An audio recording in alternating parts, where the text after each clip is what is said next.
Good morning. कैसे हैं आप लोग? होप सब बहुत अच्छे होंगे। चलिए पहले लास्ट क्लास को रिवाइज करते हैं। और आप लोगों ने भी क्या किया होगा, इस क्लास को देखने से पहले लास्ट क्लास को रिवाइज कर लिया होगा। ठीक जी सर। आइए, लास्ट क्लास में हमने AS7 स्टार्ट कर लिया था। AS7 का नाम है कंस्ट्रक्शन कॉन्ट्रैक्ट। सर ये जो अकाउंटिंग स्टैंडर्ड है ये एप्लीकेबल होगा किसके ऊपर? सर ऑल कॉन्ट्रैक्टर के ऊपर। ठीक जी सर, कॉन्ट्रैक्टर के ऊपर। और सर ये प्रिंसिपल बताएगा, ये प्रिंसिपल की बात करता है कि कॉन्ट्रैक्टर अपने रिवेन्यू कैसे रिकॉर्ड करेगा। ठीक जी सर। सर कंस्ट्रक्शन कॉन्ट्रैक्ट में क्या क्या आएगा? Sir it includes construction of asset, destruction of asset और completion of asset. Sir asset में आपकी सिंगल असेट आ सकती है, ग्रुप ऑफ असेट आ सकती है। सर सर्विस कॉन्ट्रैक्ट यहां पे कवर नहीं है, लेकिन service in relation to construction contract is part of the construction contract. Types of construction contract. Construction contract sir आपके दो टाइप के होते हैं। एक होता है आपका फिक्स प्राइस कॉन्ट्रैक्ट, जहां पे सर अमाउंट क्या होता है? इनिशियली फिक्स होता है, लमसम अमाउंट होता है। ठीक जी सर। जैसे हमने बोला कि मैं कॉन्ट्रैक्टर हूं, 5 करोड़ लूंगा इस कॉन्ट्रैक्ट को कंप्लीट करने के। ठीक है जी सर। चलिए सेकंड सर आपका कॉन्ट्रैक्ट है कॉस्ट प्लस कॉन्ट्रैक्ट। सर इसमें कॉन्ट्रैक्टर क्या करता है? स्पेसिफाइड कॉस्ट प्लस एक percentage of margin sir charge करता है। ठीक जी सर। इसे हम कॉस्ट प्लस प्राइस भी बोलते हैं। ठीक है जी सर। इसके बाद सर हमने डिस्कस किया था कि कॉन्ट्रैक्टर अपना प्रॉफिट और लॉस कैसे कैलकुलेट करेगा। सर अगर मैं ब्रॉडली बताऊं तो एक्चुअल कॉन्सेप्ट लगता है। ठीक जी सर। सर सबसे पहले क्या करेगा कॉन्ट्रैक्टर ना? Sir stage of completion identify करेगा, कैलकुलेट करेगा stage of completion, percentage of completion. Sir इसके तीन मेथड है। पहला मेथड है cost method, cost incurred up to date divide by total estimated cost. ठीक जी सर। टोटल एस्टिमेटेड कॉस्ट कैसे कैलकुलेट होगी? Sir cost incurred up to date plus cost yet to be incurred, या फिर sir question आपको total estimated cost का amount दे देगा। ठीक जी सर। सर सेकंड मेथड आपका labour our method. Labour our method क्या कहता है? लेबर आवर मेथड ये कहता है सर, एक सेकंड बेटा, हाँ जी, लेबर आवर मेथड ये कहता है कि जितने आपने लेबर आवर इन्वेस्टेड की है divide by total estimated labour hour, ठीक, इनटू 100। थर्ड मेथड सर आपका survey report, percentage of completion as per survey report. ठीक जी सर। सर सेकंड स्टेप क्या रहेगा? Calculate contract revenue. Contract revenue कैसे calculate करेंगे? कॉन्ट्रैक्ट प्राइस इनटू आपका percentage of completion. फिर सर आपका कॉन्ट्रैक्ट रेवेन्यू आपने कैलकुलेट कर लिया, फिर आप प्रॉफिट और लॉस ऑन कॉन्ट्रैक्ट कैलकुलेट करेंगे। Contract revenue till date minus contract cost till date.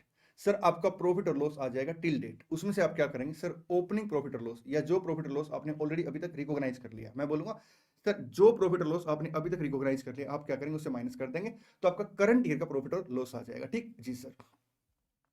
Sir फिर हमने डिस्कस किया था कि जो कॉन्ट्रैक्ट प्राइस है, टोटल कॉन्ट्रैक्ट रेवेन्यू है, उसे कैसे कैलकुलेट करेंगे। देखिए सर, उसके अंदर एक तो आएगा इनिशियल कॉन्ट्रैक्ट प्राइस। ठीक जी सर। उसके अंदर क्लेम आएगा। अगर मान लो कोई ऐसी कॉस्ट है जो इनिशियल कॉन्ट्रैक्ट में कवर नहीं थी और उसे सर कॉन्ट्रैक्ट क्या करेगा? रिम्बर्स कर देगा। ठीक सर। वेरिएशन आएंगे सर, टर्म्स एंड कंडीशन में चेंज हो गया, उसकी वजह से कॉन्ट्रैक्ट प्राइस में चेंज हो गया। ठीक जी सर। इंसेंटिव आएगा।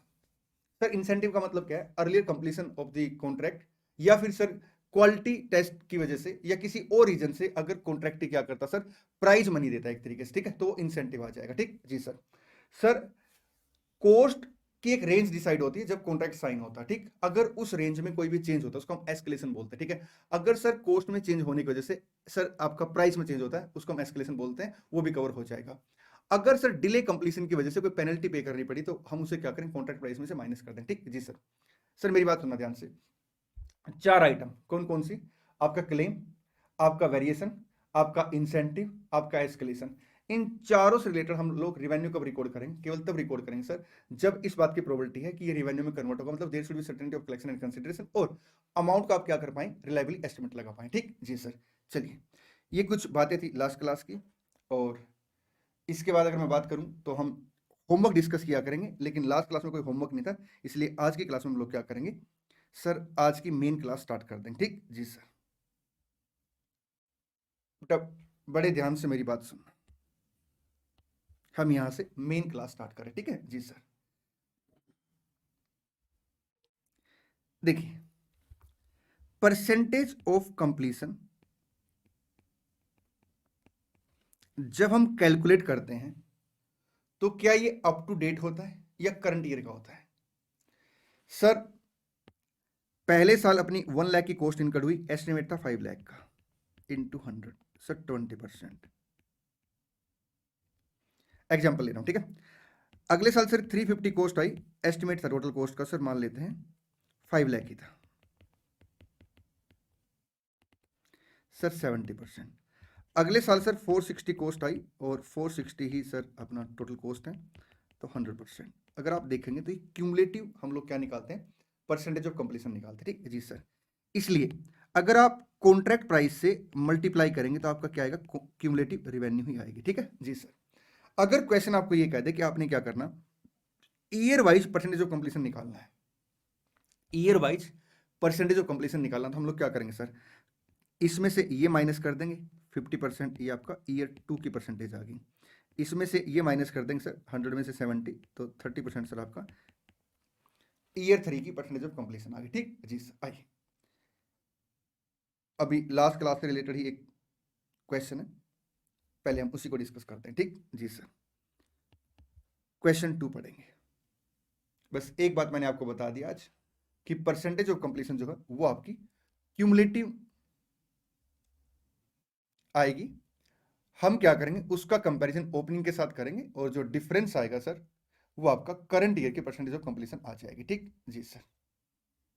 आइए मिलके क्वेश्चन पढ़ते हैं। RT enterprises has entered into a fixed price contract for construction of A tower with its customer, ठीक सर। आरटी एंटरप्राइज ने क्या किया, एक फिक्स प्राइस कॉन्ट्रैक्ट किया कंस्ट्रक्शन का, टावर के कंस्ट्रक्शन का, किसके साथ, अपने कस्टमर के साथ। Initial tender price agreed is rupees 220 crore. Sir initial जो कॉन्ट्रैक्ट प्राइस था वो आपका 220 करोड़ था, ठीक है जी sir.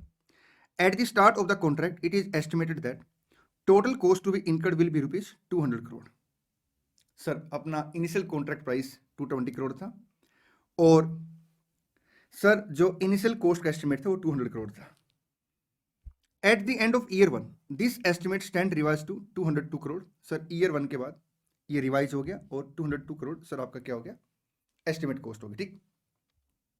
Assume that the construction is expected to be completed in 3 years, ठीक। During year 2 the customer has requested for a variation in the contract। Sir customer ने ना एक वेरिएशन बोला है, मतलब टर्म्स एंड कंडीशन में चेंज हो गया एक तरीके से, ठीक है। जितना काम आपको पहले करना था उस काम में बदलाव आ गया। As result of that the total contract value will be increased by 5 crore, ठीक है। कॉन्ट्रैक्ट प्राइस सर आपका 5 करोड़ से बढ़ जाएगा and cost will increase by 3 crore. Sir estimate cost आपकी 3 करोड़ से बढ़ जाएगी। मेरी बात सुनना ध्यान से, ईयर 0 में कॉस्ट का एस्टिमेट 200 था, ईयर 1 में सर 202 है, ये देखिए। और ईयर 2 में सर जैसे वेरिएशन आया तो वेरिएशन की वजह से क्या होगा सर, आपकी कॉस्ट बढ़ गई 205 होगी, ठीक है जी सर। चलिए RT limited has decided to measure the stage of completion on the basis of proportion of contract cost incurred to the total estimated contract cost. मतलब सर जो आपका आरटी है ना वो स्टेज ऑफ कंप्लीशन निकालता है किसके बेस पे सर, कॉस्ट मेथड के बेस पे। Contract cost incurred eight the end of each year is, year 1 की कॉस्ट दे दी, ईयर 2 की कॉस्ट दे दी, ठीक है। अब मेरी बात सुना ध्यान से ना, यहाँ पे सर यहाँ पे ना क्वेश्चन में ना ये इंस्टीट्यूट की साइड से थोड़ा सा गैप है, ये इंस्टीट्यूट का क्वेश्चन है सर। यहाँ पे ईयर 2 की कॉस्ट दे दी, तो क्या ये सिर्फ ईयर 2 की या अप टू ईयर 2 है सर? क्वेश्चन ने स्पेसिफाई नहीं किया, एक बार देख ले, कर रखा स्पेसिफाई। आइए contract cost incurred eight the end of each year, year के एंड तक, ईयर के एंड तक, इतनी ईयर एंड 1 तक, ईयर एंड 2 तक, ईयर एंड 3 तक, ऐसे सर, ठीक है जी सर। तो ये क्यूमुलेटिव कॉस्ट है। You are required to calculate stage of completion for each year. हर साल के आपने स्टेज ऑफ कंप्लीशन कैलकुलेट करनी है, हमें कुछ नहीं करना सर। जैसे हम परसेंटेज ऑफ कंप्लीशन पहले कैलकुलेट कर रहे थे ऐसे ही कैलकुलेट करेंगे, बस उसमें से opening percentage of completion minus कर देंगे, ठीक जी sir. Profit to be recognise for each year, ये सर प्रोसेस सेम रहेगा अपना, ठीक है जी सर। आइए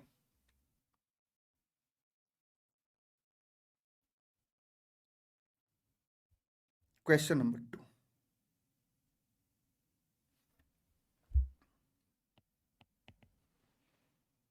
calculation of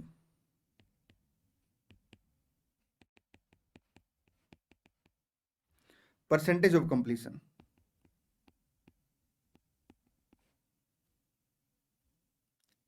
and profit minus loss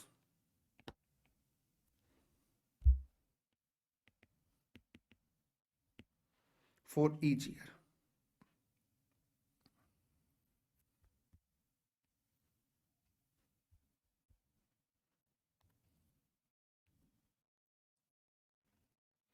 Particulars: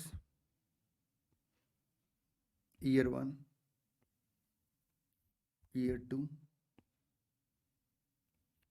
year 3.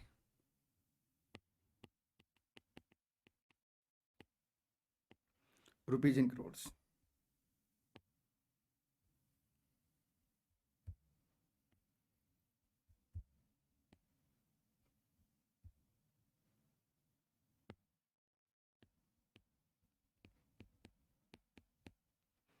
Particulars: year 1, year 2, year 3. आइए, पहली रिक्वायरमेंट है calculation of percentage of completion equal to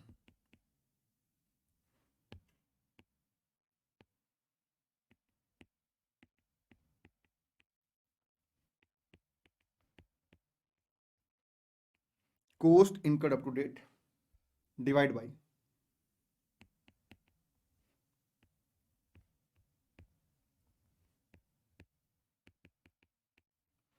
total estimated cost into 100. ठीक जी सर. आइए, पहले साल अगर आप देखेंगे तो आपका जो कॉस्ट इनकर्ड है 52.52 है.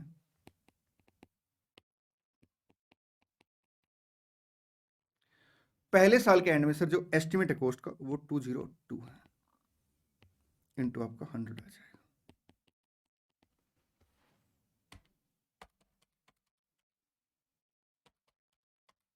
Sir 26%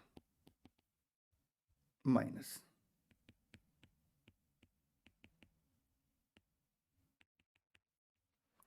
opening percentage of completion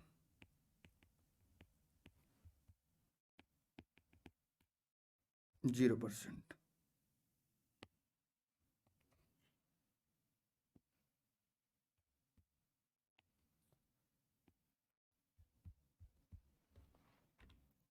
अब जो डिफरेंस आएगा सर वो क्या आ जाएगा, करंट ईयर की परसेंटेज ऑफ कंप्लीशन आ जाएगी. ठीक है जी सर.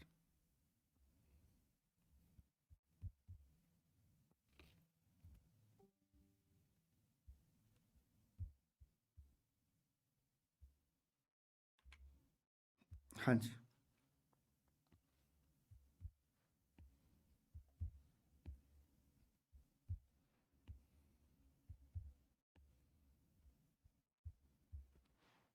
लिखेंगे percentage of completion for the year.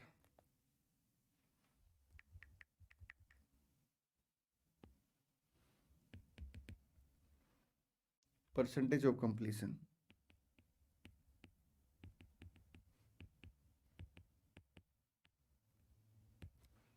For the year 26%. ठीक जी सर. अब हमें निकालना सर क्या, सर प्रॉफिट और लॉस फॉर द ईयर निकालना. ठीक है जी सर. मैं ये कह रहा था कि जैसे मैंने आपको कल एक बेसिक कॉन्सेप्ट सिखाया था जिसमें हमने पहले क्या किया था सर, कॉन्ट्रैक्ट की रिवेन्यू कैलकुलेट की थी सेकंड स्टेप पे. ठीक है, फिर कॉन्ट्रैक्ट रिवेन्यू को दोबारा फिर से लिखा था. तो हम एक काम ना करें, कॉन्ट्रैक्ट रिवेन्यू से डायरेक्ट ना कैलकुलेट कर ले. कैसे सर, देखिए second requirement calculation of profit minus loss for the year. हम प्रॉफिट और लॉस कैसे कैलकुलेट करते हैं सर, सबसे पहले हम कॉन्ट्रैक्ट की रिवेन्यू कैलकुलेट करते हैं.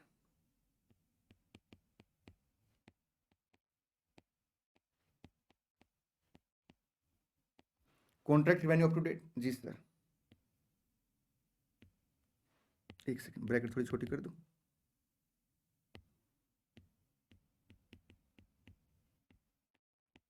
Contract price into percentage of completion minus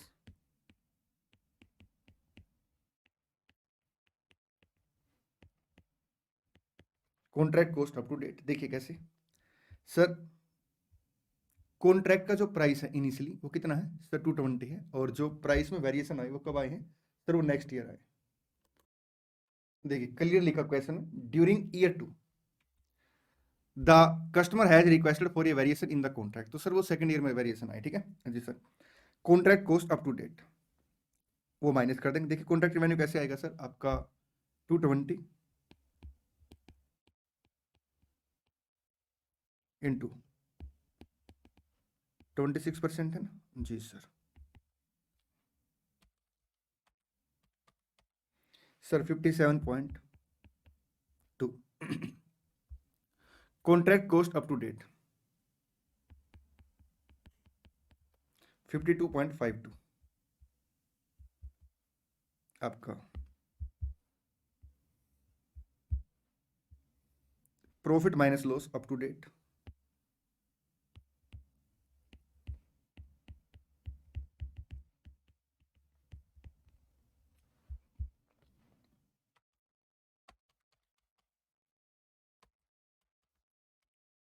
4.68 minus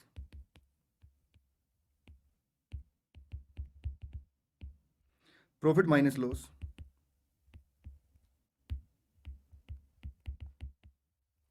already recognised 0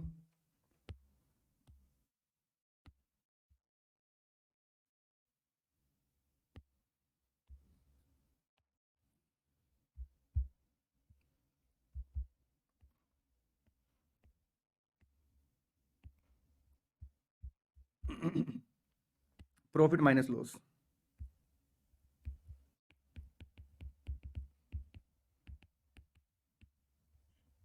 for the year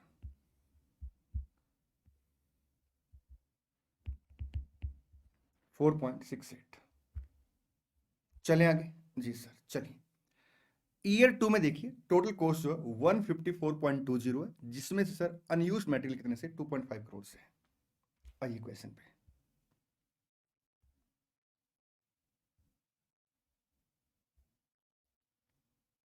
ये देखिए सर आपका टोटल जो कॉस्ट है 154.20 है, जिसमें सर अनयूज्ड मटेरियल कितने से 2.5 से, ठीक। और इतना ही नहीं, एस्टिमेटेड जो कॉस्ट है सर आपकी वो सर कॉन्ट्रैक्ट वैल्यू बढ़ गई है 5 करोड़ से और कॉस्ट बढ़ गई है 3 करोड़ से, ठीक है जी सर। चलिए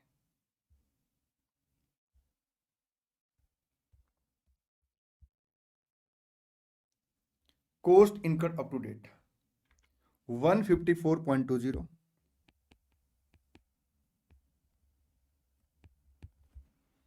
माइनस आपका आएगा 2.50 डिवाइड बाई 202 इनिशियल मतलब ईयर 1 के एंड पे एस्टिमेट कॉस्ट थी 3 से बढ़ेगी इनटू 100। तो परसेंटेज आएगी सर ये आपकी 154.2 minus 2.5 divide by 205% sir 74%। Opening 26% है और डिफरेंस सर आपका आएगा 48%। एक स्टूडेंट की ना क्वेरी आती है, मे भी आपकी क्वेरी हो कि सर जैसे हम यहाँ पे प्रॉफिट और लॉस फॉर द ईयर भी कैलकुलेट कर रहे हैं, मैंने कहा बिल्कुल ठीक है, और हम यहाँ पे परसेंटेज ऑफ कंप्लीशन भी फॉर द ईयर कैलकुलेट कर रहे हैं, मैंने कहा बिल्कुल ठीक है। सर आप प्रॉफिट और लॉस फॉर द ईयर कैसे कैलकुलेट करा रहे हैं, total contract revenue minus total contract cost फिर टोटल प्रॉफिट, ओपनिंग प्रॉफिट उसमें से माइनस करवा रहे हैं, मैंने कहा बिल्कुल ठीक है। सर हम ऐसा नहीं कर सकते कि परसेंटेज ऑफ कंप्लीशन जो है वो करंट ईयर की आ गई, सिर्फ करंट ईयर की आ गई, मैंने कहा हाँ।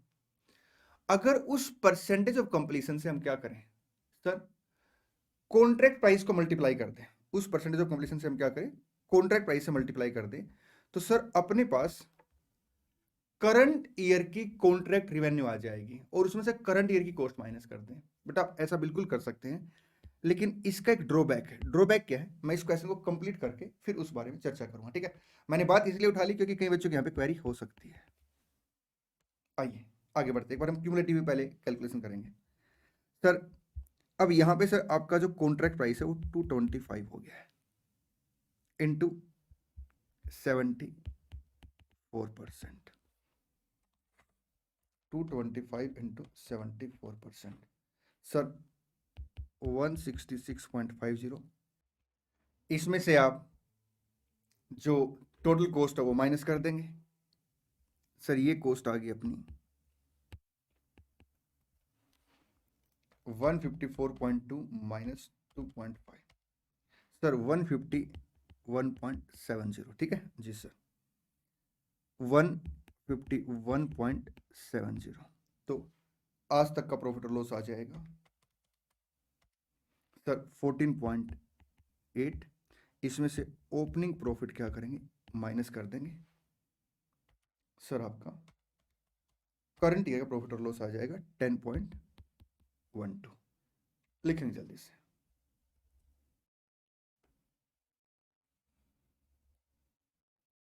चलिए आगे बढ़ते हैं। ईयर 3 में 100%। जी सर, सर अब हम यहां से ना लास्ट ईयर का डायरेक्ट 100% लिख लिया करेंगे। ठीक है जी सर, माइनस 74%,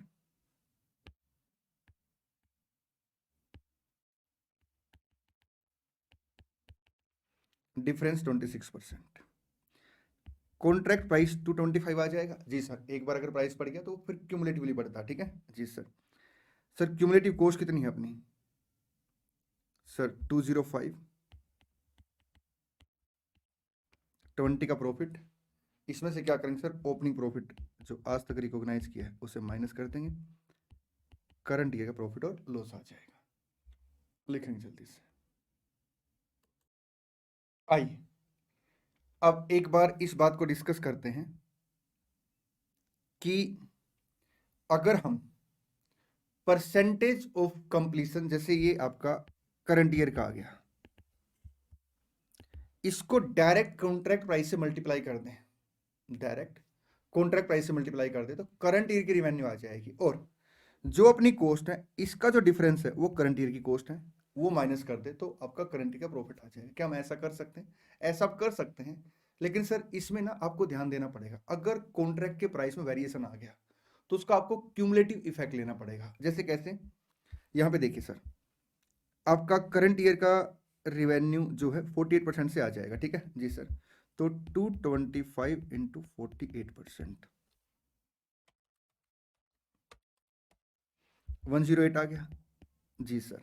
अच्छा, अगर मैं यहाँ पे देखूँ सर, तो ये रिवेन्यू मैंने कब रिकॉर्ड की थी सर, ईयर 1 में, और ये रिवेन्यू मेरी क्या है, क्यूमुलेटिव है। 166.5 माइनस 57.2, क्या ये टैली होना चाहिए सर? प्राइमा फेसी होना चाहिए। अगर टैली नहीं हुआ तो फिर देखते हैं, करते हैं बात। सर ये तो 109.3 आ गया सर, ये तो टैली हुआ नहीं। ये डिफरेंस किस वजह से है, देखिए बेटा बात सुनना ध्यान से। सर फर्स्ट ईयर में आपका जो कॉन्ट्रैक्ट प्राइस था वो 220 था। सर सेकंड ईयर में जो कॉन्ट्रैक्ट प्राइस आपका 225 है, तो 5 से आपका प्राइस बढ़ गया। अब 5 से जो आपका प्राइस बढ़ा है, देखिए ध्यान से, जो 5 से आपका प्राइस बढ़ा है जी सर, उसमें 48% का इंपैक्ट तो यहां पे आ गया। जी सर। सर जो लास्ट ईयर आपका 26% था, ठीक, अगर मैं क्यूमुलेटिव लेता हूं तो सर ये आपका यहां पे देखिए आपका 74% है, तो 48% करंट ईयर का और 26% लास्ट ईयर का, तो दोनों के इंपैक्ट इसके अंदर आ गए। लेकिन अगर मैं सर इसे अलग से कंसिडर करता हूं, सिर्फ सेकेंड ईयर की रिवेन्यू कैलकुलेट करता हूं, ठीक है, तो मेरे को पता क्या करना पड़ेगा, 225 इंटू 48% आपका 108, और फिर प्राइस इन मतलब वेरिएशन इन प्राइस सर 5, उस पर आज तक का इफेक्ट, इससे पहले का इफेक्ट सर आपका 1.3, ये ऐसे जाकर जाके टैली होगा। सो बात की एक बात क्या है सर, आपने पता क्या करना है, आपने इसी तरीके से क्वेश्चन सोल्व करना, क्योंकि जब आप क्यूमुलेटिव अमाउंट निकालेंगे ना, उसमें सारे इफेक्ट आज तक के आ जाएंगे, और उसमें से सर ओपनिंग अगर आप माइनस कर देंगे तो जो इफेक्ट आपको करंट ईयर में लेने हैं वो ऑटोमेटिक आ जाएंगे। ठीक जी सर, चले आगे। हाँ जी, आइए अब नेक्स्ट कॉन्सेप्ट डिस्कस करते हैं। देखिए कॉन्ट्रैक्ट रिवेन्यू में से कॉन्ट्रैक्ट अगर मैं कॉस्ट माइनस कर दूं तो सर अपना कॉन्ट्रैक्ट का प्रॉफिट और लॉस आ जाएगा। कॉन्ट्रैक्ट प्राइस, कॉन्ट्रैक्ट रिवेन्यू में क्या क्या आएगा हमने डिस्कस कर लिया था। आइए अब डिस्कस करते हैं कॉन्ट्रैक्ट कॉस्ट में क्या क्या आएगा। देखिए, मैं एक कॉन्ट्रैक्टर हूं, मैं बिल्डिंग का कंस्ट्रक्शन कर रहा हूं, ठीक। तो सर बिल्डिंग के कंस्ट्रक्शन में कॉस्ट में क्या क्या आएगा? सर आपका मटेरियल कॉस्ट आएगी, बिल्कुल ठीक है। आपका लेबर कॉस्ट आएगी, बिल्कुल ठीक है। ओवरहेड कॉस्ट आएगी, बिल्कुल ठीक है। इसे हम बोलते हैं डायरेक्ट कॉस्ट, ठीक। तो एक तो डायरेक्ट कॉस्ट आ जाएगी। सर मैं दो बिल्डिंग का कंस्ट्रक्शन एक साथ चला रहा हूं, बिल्डिंग ए बिल्डिंग बी, ठीक जी सर। अभी हुआ क्या, मैंने एक ट्रैक्टर ना कॉमनली यूज किया दोनों में ना, तो ट्रैक्टर का जो डेप्रिसिएशन है सर वो दोनों में बढ़ जाएगा। बात सुन में जी सर। सर कुछ खर्चे मेरे कॉमन हो रहे हैं जो दोनों कॉन्ट्रैक्ट में यूज हो रहे हैं, तो मैं क्या करूंगा सर, उन खर्चों को दोनों कॉन्ट्रैक्ट में एलोकेट कर दूंगा, ठीक। तो एलोकेबल कॉस्ट आ जाएगी। मेरे साथ साथ बोलेंगे कॉन्ट्रैक्ट कॉस्ट में क्या क्या आएगा। सर कॉन्ट्रैक्ट कॉस्ट में आपका डायरेक्ट कॉस्ट आएगी, जिसमें मटेरियल कॉस्ट आएगी, लेबर आएगी, ओवरहेड आएगी, ठीक, प्लस एलोकेबल कॉस्ट आएगी। सर बात सुनना, मैंने एक बिल्डिंग का कंस्ट्रक्शन करना था, ठीक। उसमें एक इक्विपमेंट नहीं लगना था पहले। सर बाद में कॉन्ट्रैक्टर ने बोला ये इक्विपमेंट लगा दो। मैंने कहा पैसे कौन देगा? उसने कहा पैसे मैं दूंगा। तो मैं कॉन्ट्रैक्ट प्राइस को क्या करूंगा, बढ़ा दूंगा। किससे? क्लेम से। जी sir. Sir on the same tuning contract cost भी किससे बढ़ जाएगी सर? उस खर्चे से बढ़ जाएगी, ठीक है। अगर कोई भी खर्चा रिम्बर्स करता सर कॉन्ट्रैक्ट, तो वो भी खर्चे का पार्ट बन जाएगा, ठीक जी सर। सर एक छोटी सी बात पूछता हूं आपसे, आपने वैल्यूएशन ऑफ इन्वेंट्री पढ़ रखा होगा। जी सर।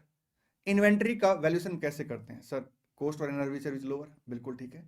अगर मैं आपसे पूछूं प्रॉफिट कैसे कैलकुलेट करेंगे इन्वेंट्री पे ना, तो sale price minus cost price, बिल्कुल ठीक है। सर अब कॉस्ट में इन्वेंट्री में क्या क्या लेते हैं सर? डायरेक्ट कॉस्ट लेते हैं, रूटीन की कॉस्ट नहीं लेते हैं। On the same tuning sir अगर आप देखेंगे तो कॉन्ट्रैक्टर के लिए सर ये क्या होगा, एक तरीके से इन्वेंट्री होगी। भाई कॉन्ट्रैक्टर का काम क्या है सर? कंस्ट्रक्शन करना, तो उसके लिए सर रूटीन का काम है, उसकी ऑपरेटिंग एक्टिविटी होगी। इसलिए sir direct cost of contract में सर, ऐसे बोलता हूं, कॉन्ट्रैक्ट की कॉस्ट में सिर्फ डायरेक्ट कॉस्ट आएगी, सिर्फ डायरेक्ट कॉस्ट आएगी, जिसमें सर आपका मटेरियल कॉस्ट आ सकता है, लेबर कॉस्ट आ सकता है, ओवरहेड आ सकता है, और एलोकेबल कॉस्ट आ सकती है, या कोई कॉस्ट जो कॉन्ट्रैक्ट रिम्बर्स करेगा, ठीक जी सर। सर इसमें कुछ खर्चे बिल्कुल भी नहीं आएंगे, जैसे सर आपके जो रूटीन के खर्चे, जर्नल एंड एडमिनिस्ट्रेटिव ओवरहेड, ठीक जी सर। सर सेलिंग कॉस्ट, अगर आप कोई रिसर्च कर रहे हैं, हाँ, अगर कॉन्ट्रैक्ट ही कहता है रिसर्च करो, वो रिम्बर्स कर देगा, फिर तो ठीक है सर, फिर तो भाई हम कॉन्ट्रैक्ट से पैसे ले लेंगे तो कॉस्ट का पार्ट बन गया। लेकिन अगर हम अपनी साइड से कोई रिसर्च कर रहे हैं तो सर वो कॉस्ट यहाँ पे नहीं आएगी, ठीक जी सर। एक और, सर मेरे पास एक मशीनरी है, मैं उसे ना कंस्ट्रक्शन में यूज कर रहा हूँ, तो मशीनरी का depreciation sir cost of construction का पार्ट बन जाएगा, ठीक जी सर। सर मेरे पास ना एक मशीनरी है, वो आइडल पड़ी हुई है, मैं उसे यूज ही नहीं कर रहा। जब मैं उसे यूज ही नहीं कर रहा था तो उसका डेप्रिसिएशन क्या मेरी कॉस्ट का पार्ट बनेगा? बिल्कुल भी नहीं। तो चार कॉस्ट ऐसी सर जो कॉस्ट में नहीं आएगी। कौन कौन सी? आपका sir administrative and general overhead जो रूटीन में है, selling cost, sir research and development अगर आप कोई करते हैं, और सर आपका फोर्थ आएगा sir depreciation on idle machine, ठीक जी सर। यहां पे बच्चों की क्वेरी आती है, मैं उस क्वेरी को एक बार ये रीड कर लूं फिर बताता हूं। Calculation of contract cost, it include particulars: direct cost, direct material cost, direct labor cost, and direct overhead cost, allocable oblique attributable cost, other costs that are chargeable to the customer under the terms of the contract, ठीक, total contract cost आ गया। Contract cost does not include general and administrative cost for which reimbursement is not specified in the contract, selling cost, research and development cost for which reimbursement is not specified in the contract, depreciation of idle plant and equipment that is not used on a particular contract, ठीक जी sir. बच्चे कुछ query आती, sir मैंने कहा हाँ जी, contract में variation आ गया, अगर वेरिएशन आया होगा तो फिर डायरेक्ट कॉस्ट बढ़ी होगी आपकी। हाँ सर। सर इंसेंटिव मिला अर्लियर कंप्लीशन की वजह से, अगर आपने अर्लियर कंप्लीट किया तो आपने एक्स्ट्रा लेबर वगैरह लगाई होगी। जी सर। सर क्लेम, क्लेम का अमाउंट यहां आ गया।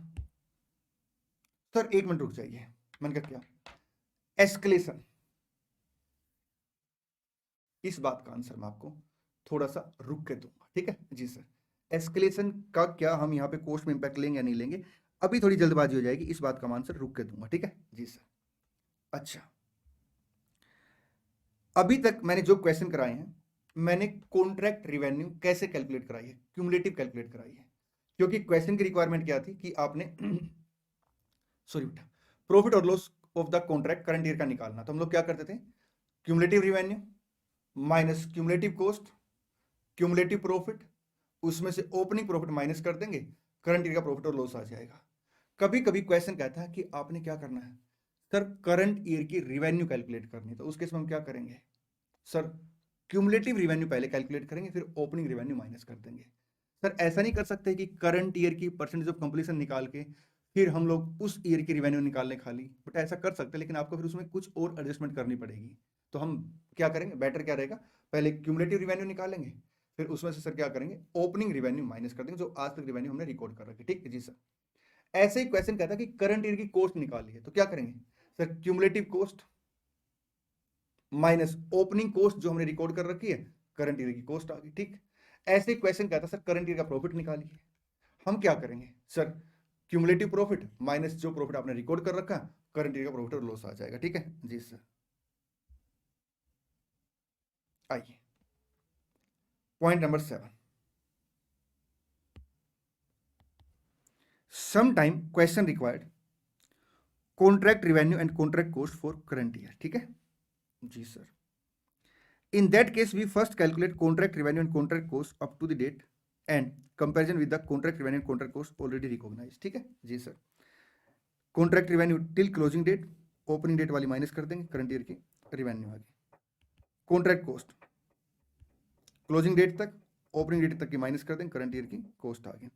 Contract profit sir cumulative, opening date का सर माइनस कर देंगे, करंट ईयर का प्रॉफिट और लॉस आ गया। ठीक जी सर। चलिए आगे बढ़ते हैं। सर देखिए कभी कभी क्वेश्चन क्या करता है, आपको ये बताएगा cost incurred up to date 4 lakh, cost yet to be incurred 7 lakh, तो हम क्या करेंगे 4 लाख प्लस 7 लाख। एक तो क्वेश्चन ऐसे इंफॉर्मेशन दे सकता है, एक क्वेश्चन कहेगा 4 लाख आपकी करंट ईयर की कॉस्ट है, ठीक है, और एक्सपेक्टेड कॉस्ट कितनी है सर 11 लाख, तो फिर ऐसे इंफॉर्मेशन दे सकता है। कई बार क्वेश्चन क्या कहेगा, करंट ईयर की कॉस्ट 4 लाख, ठीक, कॉन्ट्रैक्ट प्राइस सर आपका 15 लाख है, एक मिनट मैं इसको 14 लाख कर देता हूं, कॉन्ट्रैक्ट जो प्राइस है 14 लाख है, और एस्टिमेटेड प्रॉफिट सर 3 लाख है।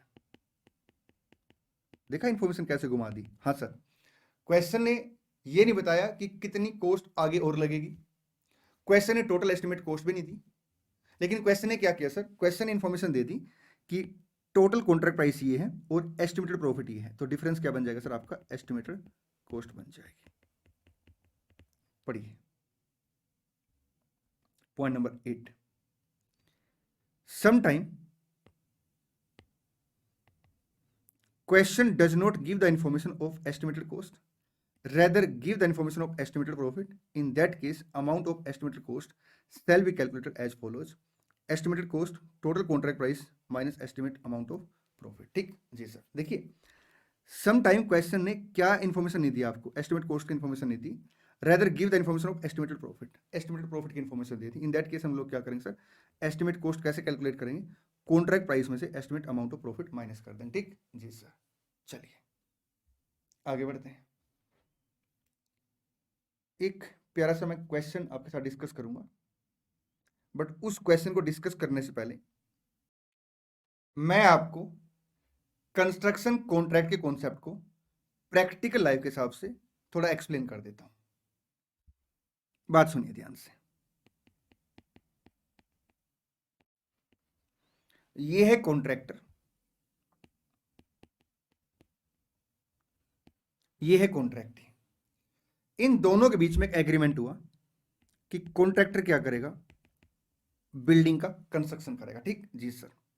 और बिल्डिंग के कंस्ट्रक्शन में मान लो 3 साल लगने हैं, तो सर क्या प्रोसीजर रहता जनरली, ना जनरली बोला मैंने, कॉन्ट्रैक्टर क्या करेगा सर, काम स्टार्ट कर देगा और कॉन्ट्रैक्टी को मंथली बिलिंग करेगा। क्या करेगा, मंथली बिलिंग करेगा। ठीक जी सर। जैसे मान लो कॉन्ट्रैक्टर ने क्या किया, 5 लाख की बिलिंग कर दी, किसको, कॉन्ट्रैक्टी को। ठीक जी सर। कॉन्ट्रैक्टी क्या करेगा, जो बिल आया उस बिल के बिहाफ पे सर चेक करेगा कि क्या ये काम हुआ है, हाँ जी। तो अगर उसे वो काम समझ में आता है तो उसे बोलेगा वर्क सर्टिफाइड। क्या बोलेगा, वर्क सर्टिफाइड। आपने कुछ लिखना नहीं है,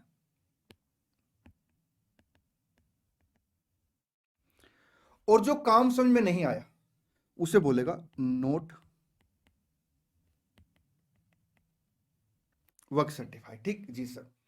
फिर कॉन्ट्रैक्टर कॉन्ट्रैक्टी को बोलेगा कि पेमेंट कर, मैंने 5 लाख का बिल भेजा है। होता क्या है, जिस दिन सर कॉन्ट्रैक्ट साइन होता है उस दिन डिसाइड होता है कि बिलिंग कैसे होगी। जैसे मान लो अपने एग्जांपल में मंथली बिलिंग होगी।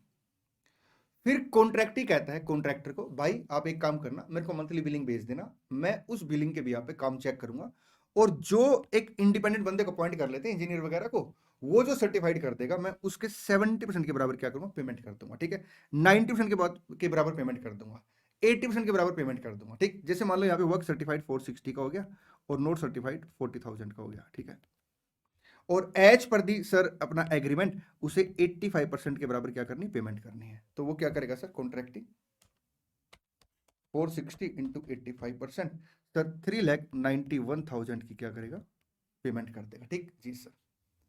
ये सब बातें सर उनके रूटीन में चलती रहेंगी, और फिर जब फुल एंड फाइनल बिल आएगा तो जितनी पेमेंट पेंडिंग होगी कॉन्ट्रैक्टिव पेमेंट कर देगा। ठीक जी सर। AS7 ये कहता है, ये तो आपका एग्रीमेंट है ना कि आपने पैसे कैसे लेने हैं। बिलिंग में हो सकता है इसका कुछ मार्जिन हो सकता है ओवरऑल जो कॉन्ट्रैक्ट में मार्जिन हो वो अलग हो, यह मार्जिन अलग हो सकता है कॉस्ट के बेस पे बिलिंग चल रही हो। हमें क्या करना है इससे ना, हम तो सीधी सी बात करेंगे कि कितने % काम हो चुका है, उसको कॉन्ट्रैक्ट प्राइस से मल्टीप्लाई कर दो, कॉन्ट्रैक्ट रिवेन्यू आ गई, उसमें से कॉस्ट माइनस कर दो तो कॉन्ट्रैक्ट का प्रॉफिट और लॉस आ जाएगा। Simple actual concept. ठीक जी सर। इसका मतलब जब मैं क्वेश्चन सोल्व करूंगा, ठीक है, तो मेरा फोकस किसके ऊपर रहेगा सर, कितना सर परसेंटेज काम हुआ है, उसके लिए मैं क्या करूं, कॉस्ट सर जो दे रखी होगी कॉस्ट इनकट उसे सर कंसिडर करूंगा। हाँ, अगर कॉस्ट इनकट डायरेक्ट ना दे रखी हो, किसी और तरीके से दे रखी हो, तो मैं उसको आइडेंटिफाई करूंगा। ठीक है जी सर। चलिए एक काम करते हैं, क्वेश्चन नंबर 5 पढ़ते हैं। पहले पढ़ेंगे question 5।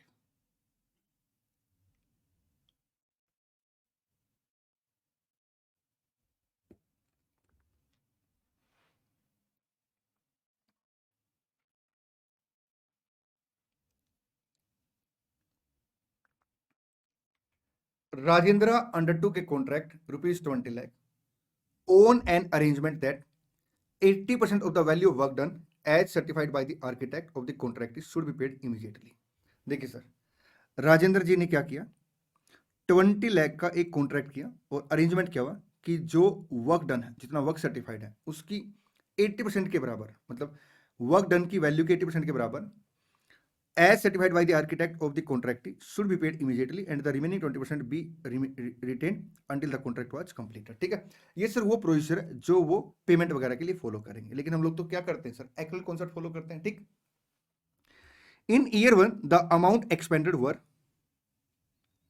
₹860, the work was certified for ₹8 lakh and 80% of this was paid as agreed। ठीक सर, देखिए 860 का क्या हुआ सर, अमाउंट एक्सपेंड हो गया, लिखता है the work was certified for ₹8 lakh and 80% of this was paid as agreed. इसका मतलब सर 640 पेमेंट होगी। हमारे लिए रेलिवेंट क्या है सर, कितना खर्चा हुआ है 860, टोटल एस्टिमेटेड कॉस्ट कितनी है।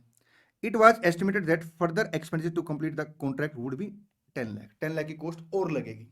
तो sir 860 divide by 1860 percentage of completion आ जाएगा। ठीक, in year 2 the amount expended were 475, 3/4 of the work under the contract was certified as done by 31st December and 80% of this was received accordingly।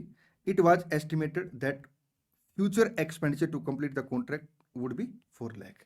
475 का खर्चा second year में हुआ है। अब ये देखिए सर, अभी तक जो हमने क्वेश्चन किए उनमें क्यूमुलेटिव कॉस्ट दे रखी थी, यहाँ पे सर ईयर वाइज कॉस्ट दे रखी है। ईयर वाइज कॉस्ट कैसे दे रखी है, देखिए 860 की कॉस्ट सर आपकी ईयर 1 में, ईयर 2 में 475 की कॉस्ट है, तो हम इन दोनों को जोड़ के क्या करेंगे, total cost incurred up to date आ जाएगा। ठीक, उसमें से सर क्या उसको क्या करेंगे, डिवाइड कर देंगे टोटल एस्टिमेटेड कॉस्ट से। ठीक है, एस्टिमेटेड कॉस्ट निकालने के लिए क्या करेंगे सर, 4 लाख और ऐड कर देंगे। ठीक, in year 3 the amount expended were 310 on 30 June the whole contract was completed. Sir 30 जून को कॉन्ट्रैक्ट कंप्लीट हो गया। So how contract revenue would be recognise in the P&L account of mister Rajendra each year. Sir question है ना, आपसे सिर्फ revenue मांगी, contract revenue आप कैसे रिकॉर्ड करेंगे। ठीक है जी सर, प्रॉफिट और लॉस नहीं मांगा।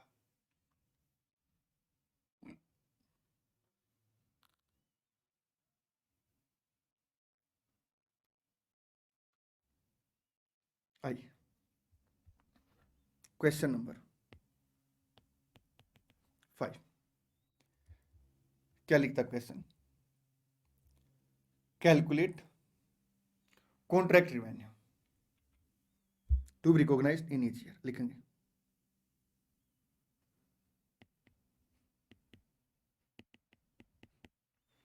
Calculation of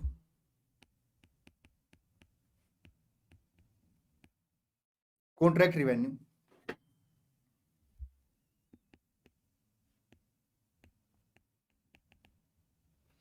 to be recognized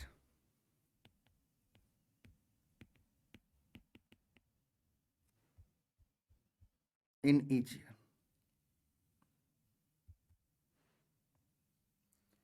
बिल्कुल मिलके क्वेश्चन करेंगे। Particulars year 1, year 2, year 3।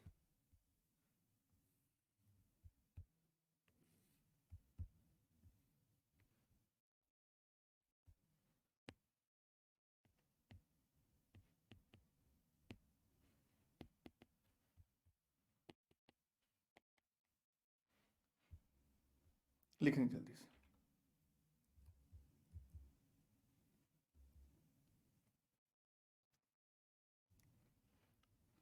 आइए सबसे पहले क्या आएगा sir? Stage of completion.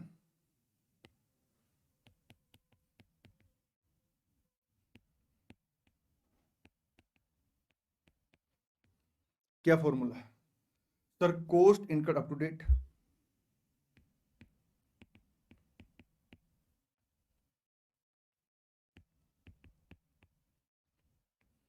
Divide by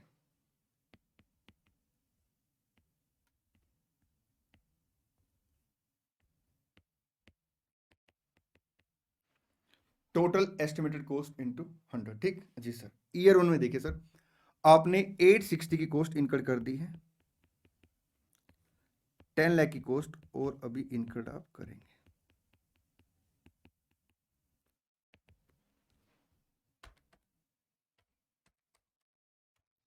sir 46.24%।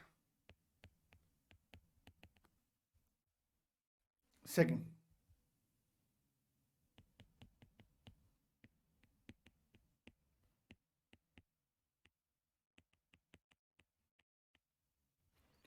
Contract revenue till date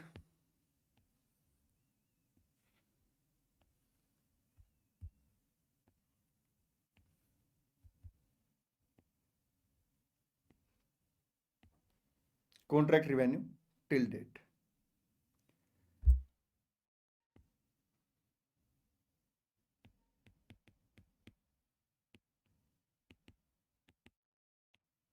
contract price into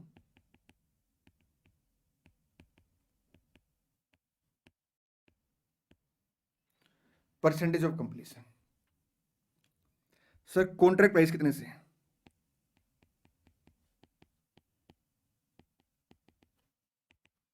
20 lakh से।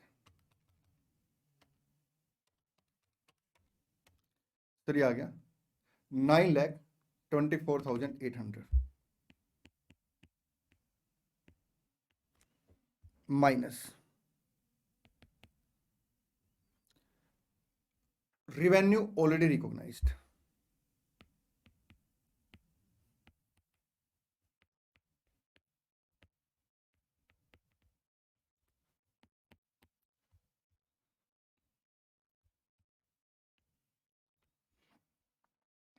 revenue for the year।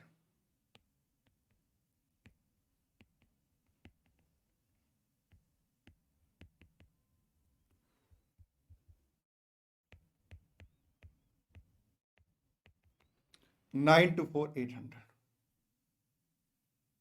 चलें जी सर। आइए देखिए सर, अपना 860 का खर्चा पहले हो चुका था। क्वेश्चन ने क्या बोला? ईयर 2 में आपने कितना खर्चा किया? 475 का।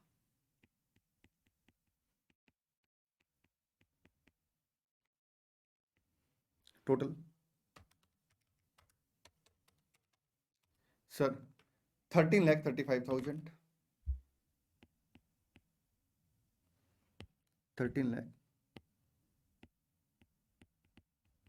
35,000 प्लस 4 लाख। एक सेकेंड,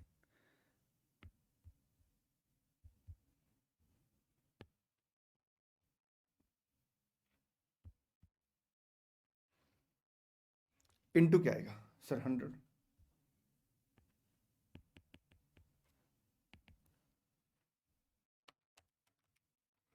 860 प्लस 475 335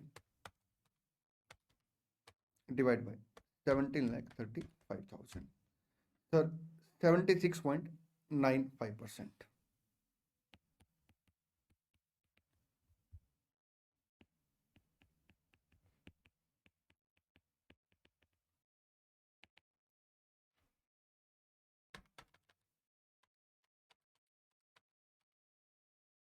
$15 लाख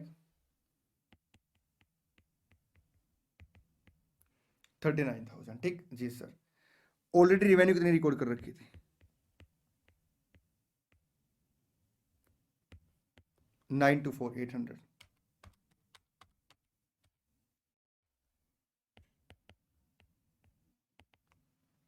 6,14,200। ठीक जी सर। आइए सर, थर्ड ईयर में देखिए आपका 100% काम कंप्लीट हो चुका है।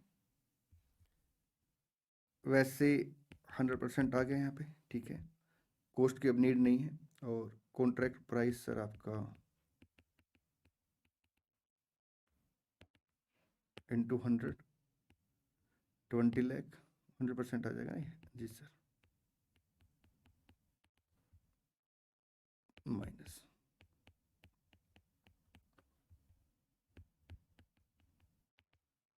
4,61,000। ठीक जी सर, लिखेंगे। चलिए आगे बढ़ते हैं।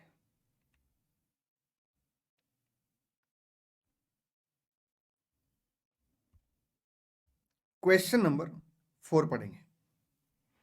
क्वेश्चन 4 क्वेश्चन 3 जैसा ही लगेगा, लेकिन इस क्वेश्चन की एक तो रिक्वायरमेंट थोड़ी सी अलग है और एक दो पॉइंट अलग है।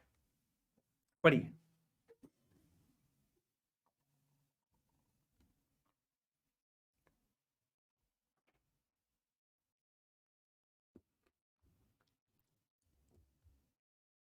बेटा प्लीज रिक्वेस्ट है, वीडियो को फॉरवर्ड मत करना, अच्छे से क्वेश्चन पढ़ना है।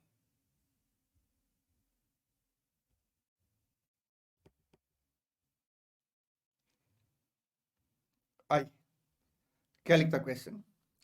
एक construction contractor has a fix price contract for 9,000 lakh to build a bridge in 3 year time frame. A summary of some of the financial data is as under. Initial amount for revenue agreed in the contract 9,000 है sir, ये initially agreed था। Variation in revenue 200, तो यही continue हो गया, ये अलग से नहीं है, यही कंटिन्यू। ठीक। Contract cost incurred up to the reporting date, sir reporting date तक की कॉस्ट इनकर्ड दे दी। Estimated profit for the whole contract. अब ये देखिए सर, क्वेश्चन है ना आपको इस बार एस्टिमेटेड कॉस्ट की इंफॉर्मेशन ना देके एस्टिमेटेड प्रॉफिट की इंफॉर्मेशन देती है। तो सर हम एस्टिमेट कॉस्ट कैसे निकालेंगे? Sir contract price minus estimated profit, आपका 8050। यहां पे अगर आप देखेंगे तो ये 9200 का कॉन्ट्रैक्ट प्राइस बन गया था, minus 1000 8200 minus 1000 8200 include rupees 100 lakh for standard material stored at the site to be used in the year 3 to complete the work। वो ये कह रहा है, ये जो 6168 का अमाउंट है, इसमें 100 का सर स्टैंडर्ड मटेरियल ऐसा है जो स्टोर में रखा है। ठीक है, ये देखिए ना, include rupees 100 lakh for standard material stored at the site to be used in the year 3, उसे ईयर 3 में आपने यूज किया तो 6068 की कॉस्ट आ जाएगी। Exclude rupees 100 lakh for standard material brought forward from year 2। ये देखिए सर, ये जो 8100 का अमाउंट दिया ना, इसमें उसने कहा कि ये 100 लाख जो है, जो यहाँ पे ईयर 2 में स्टोर में थे और हमने ईयर 3 में यूज किए, वो एक्सक्लूड है। ईयर 2 में स्टोर में थी आइटम, हमने इसे कॉस्ट में कंसीडर कर लिया, तो क्या करेंगे, माइनस कर देंगे। ठीक जी सर। ईयर 3 में सर इसे हमने क्या किया सर, अटैच तो कर दिया, लेकिन इसे काउंट नहीं किया कॉस्ट में ना। ये देखिए ना, exclude 100 lakh for standard material brought forward from year 2, the variation in cost and revenue in year 2 has been approved by the contract customer। ठीक है, कस्टमर सर वेरिएशन वगैरह अप्रूव कर दिए। Compute year wise amount of revenue, ये देखिए sir, इस question की जो रिक्वायरमेंट है ना, इसमें आपसे प्रॉफिट और लॉस मांगा था, तो हमने क्या किया था, cumulative revenue minus cumulative cost, cumulative revenue minus cumulative cost, sir cumulative profit आ गया, उसमें से ओपनिंग प्रॉफिट माइनस कर दिया, तो करंट ईयर का प्रॉफिट और लॉस आ गया। ठीक जी सर, फिर से मेरी बात सुनना। क्वेश्चन 3 की रिक्वायरमेंट में सर आपसे प्रॉफिट और लॉस करंट ईयर का मांगा है, तो हमने क्या किया था, cumulative revenue minus cumulative cost, cumulative profit minus opening profit, current year का प्रॉफिट और लॉस आ गया। ठीक जी सर। क्वेश्चन नंबर अगर 4 में देखेंगे सर, तो आपसे क्या मांगा, year wise amount of revenue, तो हम क्या करेंगे, cumulative revenue minus opening revenue, current year की रिवेन्यू आ जाएगी। एक्सपेंसेस,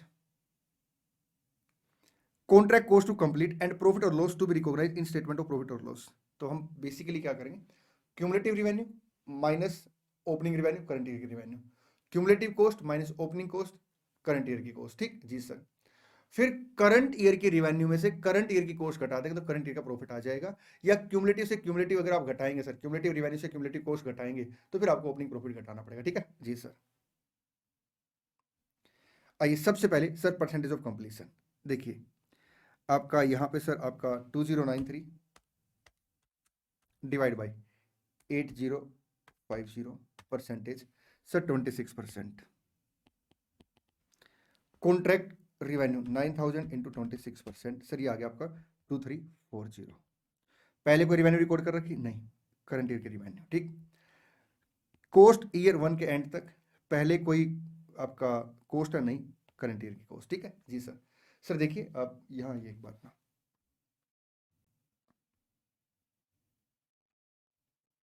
ये देखिए पॉइंट नंबर 7 फिर से पढ़िए, some time question required contract revenue and contract cost for the current year. ठीक है, in that case we first calculate contract revenue and contract cost up to the date and comparison with the contract revenue and contract cost already recognize, तो जो difference है sir वो आपका current year का आ जाएगा। ठीक है जी सर। तो हमने यहाँ पे क्या किया सर, क्यूमुलेटिव रिवेन्यू में से ओपनिंग रिवेन्यू माइनस कर दी, क्यूमुलेटिव कॉस्ट में से ओपनिंग कॉस्ट माइनस कर दी, और क्यूमुलेटिव प्रॉफिट में से ओपनिंग प्रॉफिट माइनस कर दिया। ठीक जी सर।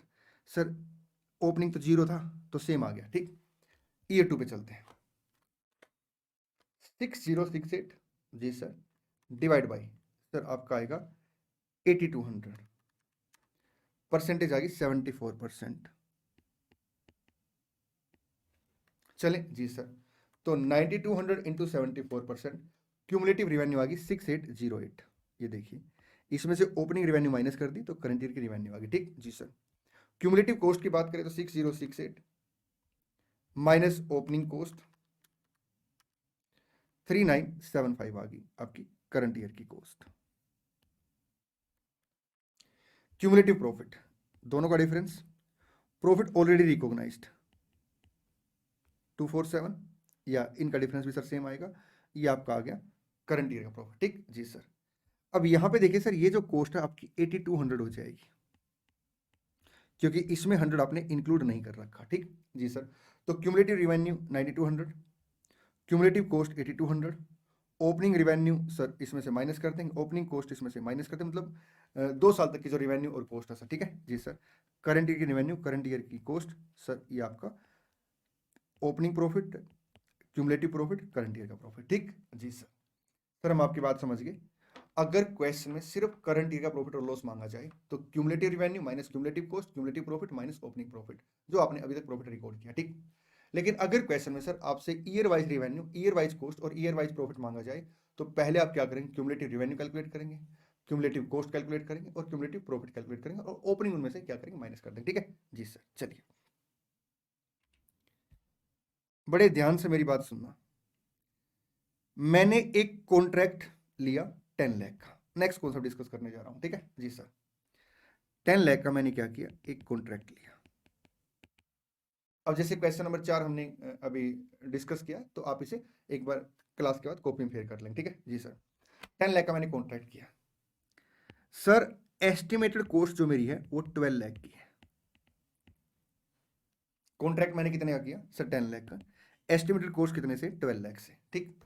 तो 2 लाख का मैं क्या करूंगा सर? प्रोविजन बनाऊंगा, ठीक है जी सर। देखिए क्या लिखता है question, sorry concept. Provision for expected loss in case there is any expected loss on contract, that is expected contract cost is more than contract price, then the contractor shall recognize provision for expected loss irrespective of work started or not on contract. अगर expected loss है तो आप provision create करेंगे irrespective of कि sir आपने contract के ऊपर काम स्टार्ट किया या नहीं किया, ठीक है जी सर। परसेंटेज ऑफ कंप्लीशन कैसे कैलकुलेट करते हैं सर? कॉस्ट इनकर्ड आपका till date divide by total estimated cost, बिल्कुल ठीक है। लेकिन अगर मैं कहूं आपको कि क्वेश्चन ने sir cost incurred till date की इंफॉर्मेशन नहीं दे रखी, तो फिर हमें क्या करना पड़ेगा सर? उसे कैलकुलेट करना पड़ेगा। देखिए सर, कई बार क्वेश्चन क्या कहेगा, वर्क सर्टिफाइड 3 लाख से, वर्क नोट सर्टिफाइड 1 लाख से। इसका मतलब सर ये दोनों क्या है मिलके सर आपका ये बन जाएगी सर, ये दोनों मिलके क्या बन जाएगी सर? ये बन जाएगी आपकी कॉस्ट इनकर्ड, ठीक है। क्योंकि वर्क सर्टिफाइड मतलब उतना सर सर्टिफाइड कर दिया है, उतना काम। नोट सर्टिफाइड मतलब अभी उतना काम सर अभी सर्टिफाई नहीं किया, लेकिन कॉन्ट्रैक्टर ने तो खर्चा कर दिया ना। इसलिए सर हम लोग क्या करेंगे, कॉस्ट इनकर्ड कैलकुलेट करने के लिए work certified plus work not certified को ऐड कर देंगे। Some time question is silent regarding total cost incurred but give the information about work certified and work not certified. In such case, amount of total cost incurred shall be calculated as follows: work certified plus work not certified, ठीक जी sir. चलिए प्यारा सा question करते हैं। और मैंने आपको बताया था एस्केलेशन जो है क्या कोस्ट में आएगा नहीं आएगा, इस बात को मैं आने वाले वक्त में डिस्कस करूंगा। तो कहीं ना कहीं सर उस बात को मैं क्वेश्चन नंबर 6 में डिस्कस करूंगा, ठीक है जी सर। क्वेश्चन 6 पढ़ेंगे, पढ़िए जल्दी से।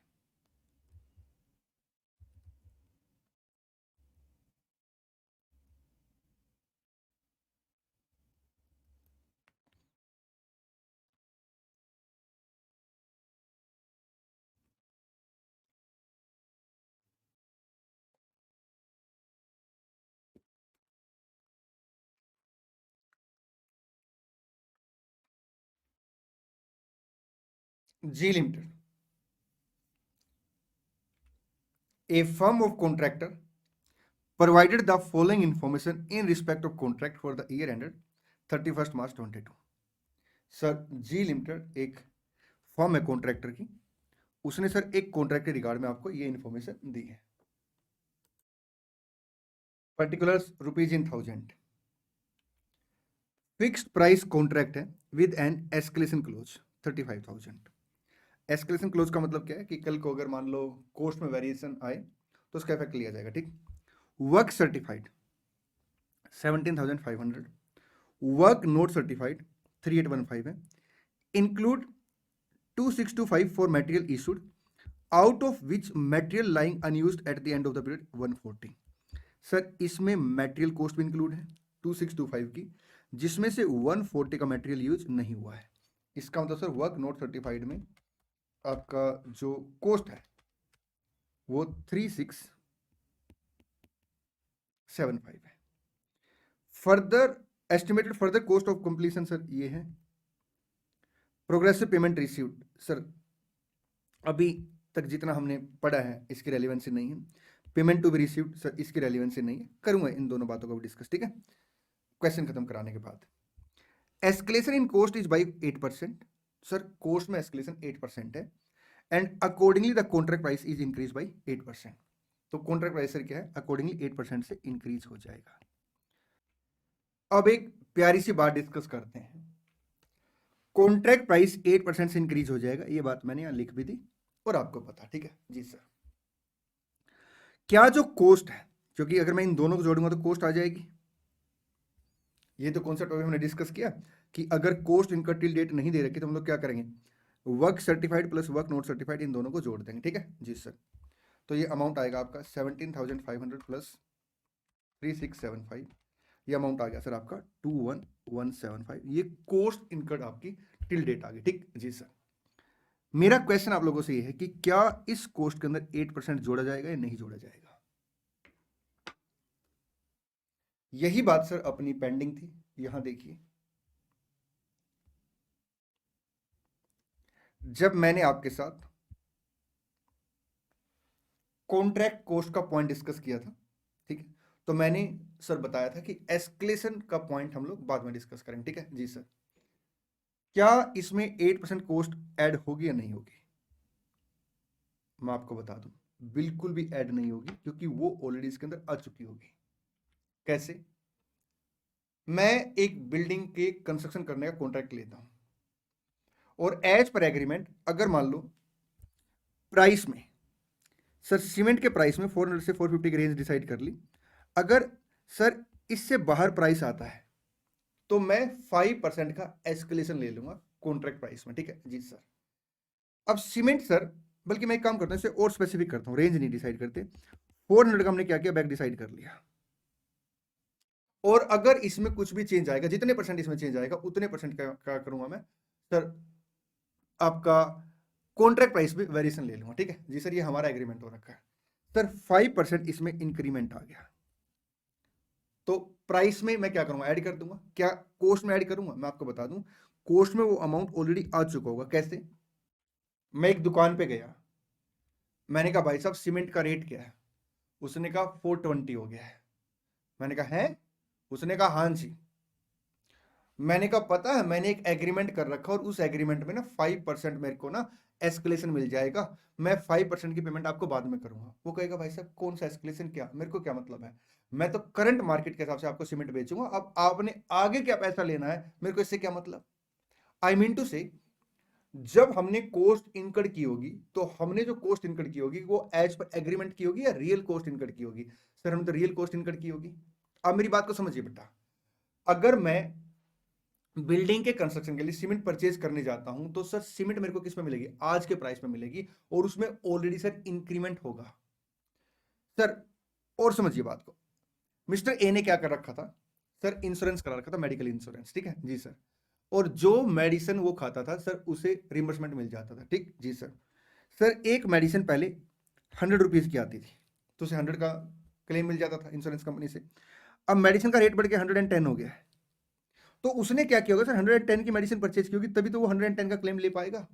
आई मीन टू से सर, जो ये कोस्ट है, इस कोस्ट में क्या हुआ होगा सर, करंट प्राइस का इफेक्ट आ चुका होगा, इसमें एस्केलेशन ऑलरेडी आ चुका होगा। ठीक जी सर, क्वेश्चन कई बार आपको ऐसे बोलेगा, कोस्ट में एस्केलेशन है 5%, और अकॉर्डिंगली 5% सर आपने क्या किया सर, प्राइस बढ़ा दिया, कॉन्ट्रैक्ट प्राइस ना, तो आपने सिर्फ प्राइस बढ़ाना सर, कोस्ट में उसका इंपैक्ट ऑलरेडी आ चुका होगा। ठीक है जी सर, चलिए, from the above information you are required to compute the contract revenue to be recognised. एक तो आपने कॉन्ट्रैक्ट रेवेन्यू निकालनी है, calculate profit oblique loss for the year ended, and additional provision और loss to be made for the year ended. ठीक है जी sir, additional provision की बात तब आएगी जब सर कॉन्ट्रैक्ट में क्या होगा, एक्सपेक्टेड लॉस होगा। यहां देखिए सर, अपना कॉन्ट्रैक्ट प्राइस कितने से, 35,000 प्लस 8%, 37,800 से। कोस्ट कितनी इनकर्ड हो चुकी है, 21,175। कोस्ट आगे कितनी इनकर्ड होगी, 17,325 सर, 38,500। टोटल कोस्ट यही इनकर्ड होगी जी सर। तो यहाँ पे अगर आप देखेंगे तो सर, एक्सपेक्टेड लॉस है कॉन्ट्रैक्ट में, तो आपको क्या करना पड़ेगा सर, प्रोविजन क्रिएट करना पड़ेगा। ठीक है जी सर, आइए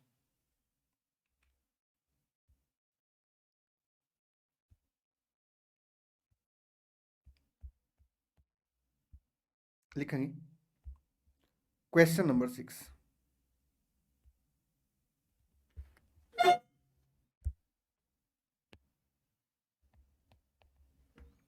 question number 6,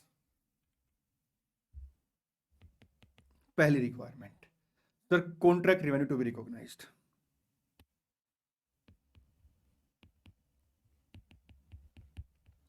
calculation of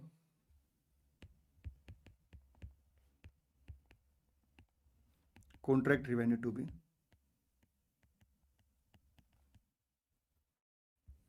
recognised sir, contract price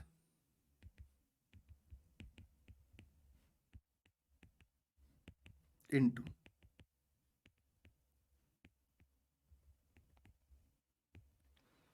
percentage of completion, ठीक जी सर। सर कॉन्ट्रैक्ट प्राइस कितने से आएगा? तो देखिए कॉन्ट्रैक्ट प्राइस आपको 35,000 का दे रखा है, प्लस 8% से एस्केलेशन है, इनटू क्या करना पड़ेगा? Percentage of completion. सर यहाँ पे आप ना क्वेश्चन की सेकंड रिक्वायरमेंट भी है, अराउंड 20 लाइन छोड़ देंगे, बल्कि ना 20 लाइन छोड़ के लिखेंगे working note number 1,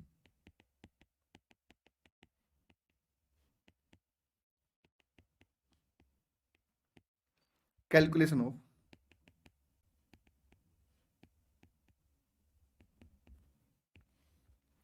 percentage of completion.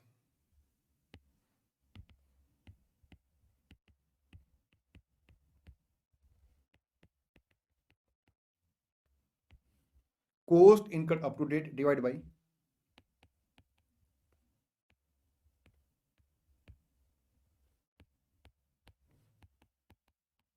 Total estimated cost, ठीक जी सर। देखिए सर वर्क सर्टिफाइड कितने से? 17,500 से।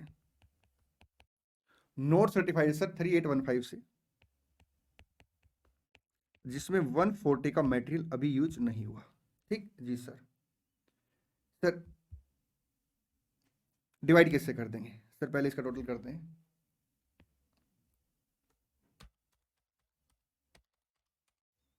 3675 प्लस 17,500। सर आपका cost incurred till date plus cost yet to incurred. Sir आगे कितनी कोस्ट लगेगी उसमें सर हमने क्या किया होगा, एस्केलेशन वगैरह सबका इफेक्ट ले लिया होगा, इनटू 100। ये 38,500। सर 55%। चलें जी सर।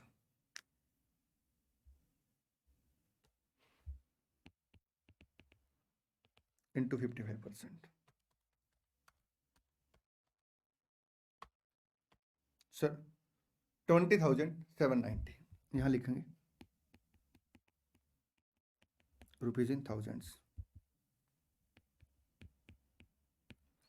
सेकंड रिक्वायरमेंट देखिए क्वेश्चन की क्या है। सर क्वेश्चन कहता है कंप्यूट प्रॉफिट और loss for the year end और additional provision.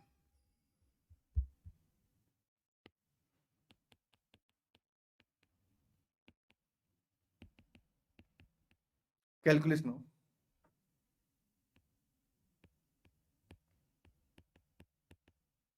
Profit oblique loss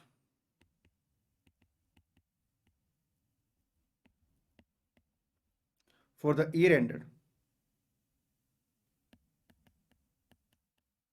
31st March 22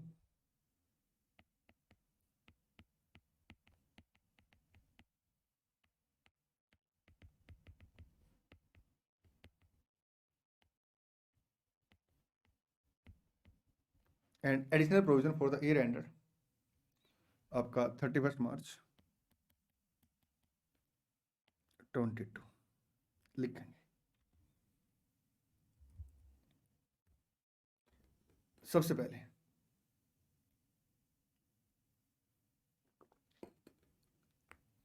calculation of profit oblique loss recognized.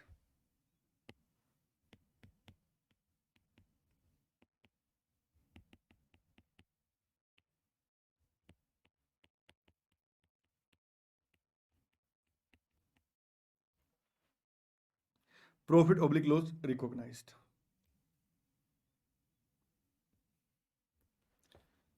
Contract revenue recognised.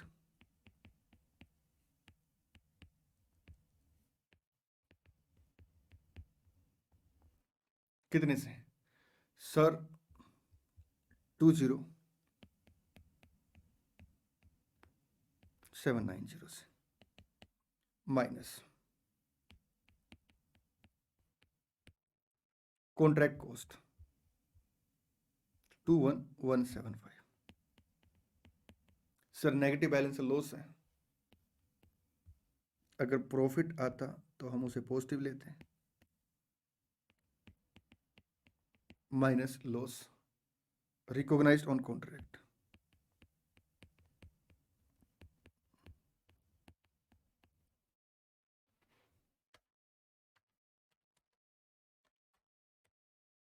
385। चलें जी सर, आइए B.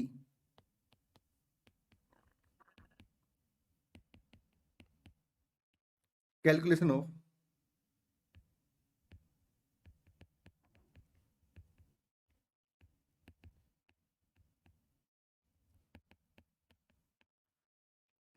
Provision for expected loss. देखिए sir, सबसे पहले ये देखिए टोटल कॉन्ट्रैक्ट रिवेन्यू कितने से है। हमें अब यहाँ पे क्या करने जा रहे हैं हम लोग ना, बता देता हूँ।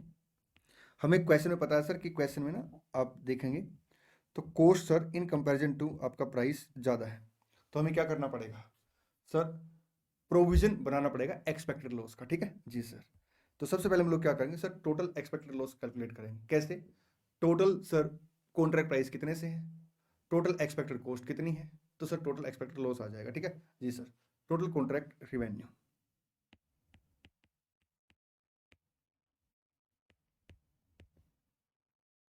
जो कॉन्ट्रैक्ट प्राइस है टोटल, वही तो टोटल कॉन्ट्रैक्ट रिवेन्यू बन जाएगी जी सर। आपका 35,000 प्लस 8%,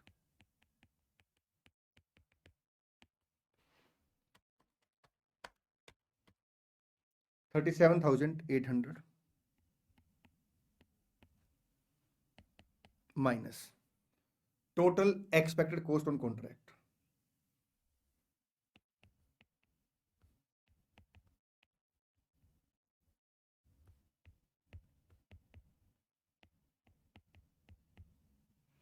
कितने से सर, देखिए 21,175 की कॉस्ट इनकर्ड हो चुकी है और 17,325 की कॉस्ट आगे इनकर्ड होगी।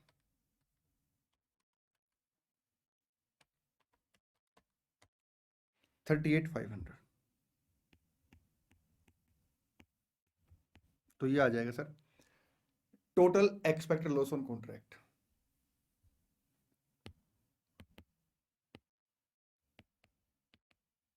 टोटल, एक second, expected loss on contract,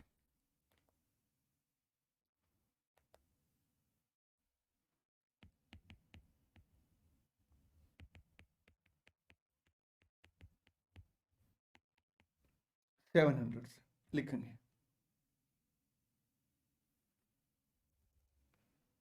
इसमें से माइनस कर देंगे loss already recognised,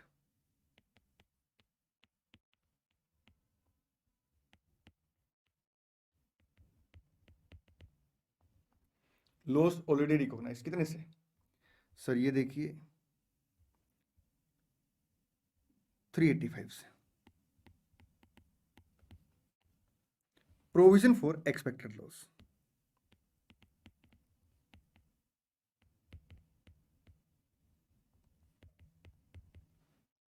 sir 700 minus 385, 315। चलिए जी सर। अब अगर मैं पी एंड एल अकाउंट की बात करूं तो सर देखिए पी एंड एल अकाउंट में ना सर आपका ये लॉस ओरिजिनल आ जाएगा। कैसे? ये हम रिवेन्यू रिकॉर्ड करेंगे, ये हम कॉस्ट रिकॉर्ड करेंगे, तो डिफरेंस सर लॉस आ गया। और सर 315 का हम क्या करेंगे, प्रोविजन प्रोवाइड कर देंगे। तो अल्टीमेट लॉस बुक्स में कितना आ जाएगा, देखिए 31175 माइनस 20790, ये तो ओरिजिनल लॉस आ गया 385 का। 315 का हमने प्रोविजन क्रिएट कर दिया, तो सर 700 का क्या आ जाएगा आपका सर, एक्चुअल लॉस आ जाएगा। ठीक है, मतलब टोटल लॉस आ जाएगा जी सर, ऐसे बोलता हूँ। 385 का आपका एक्चुअल लॉस है, 315 का प्रोविजन है, तो टोटल लॉस सर 700 आ जाएगा। ठीक, 700 सर टोटल लॉस है, जिसमें से एक्चुअल लॉस सर आपका 385 है और 315 सर आपका प्रोविजन है। ठीक है जी sir. P and L account के क्वेश्चन जब मैं आपको कराऊंगा जहां पे सर रिवेन्यू कॉस्ट और सर क्लैरिटी आएगी इसमें। ठीक, लिखेंगे total loss charge into statement of P and L.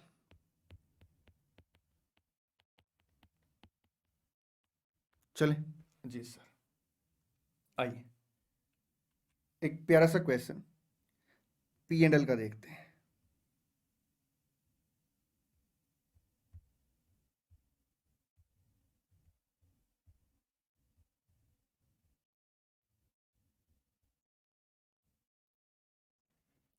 Question number 10 पढ़ेंगे। पढ़िए question 10।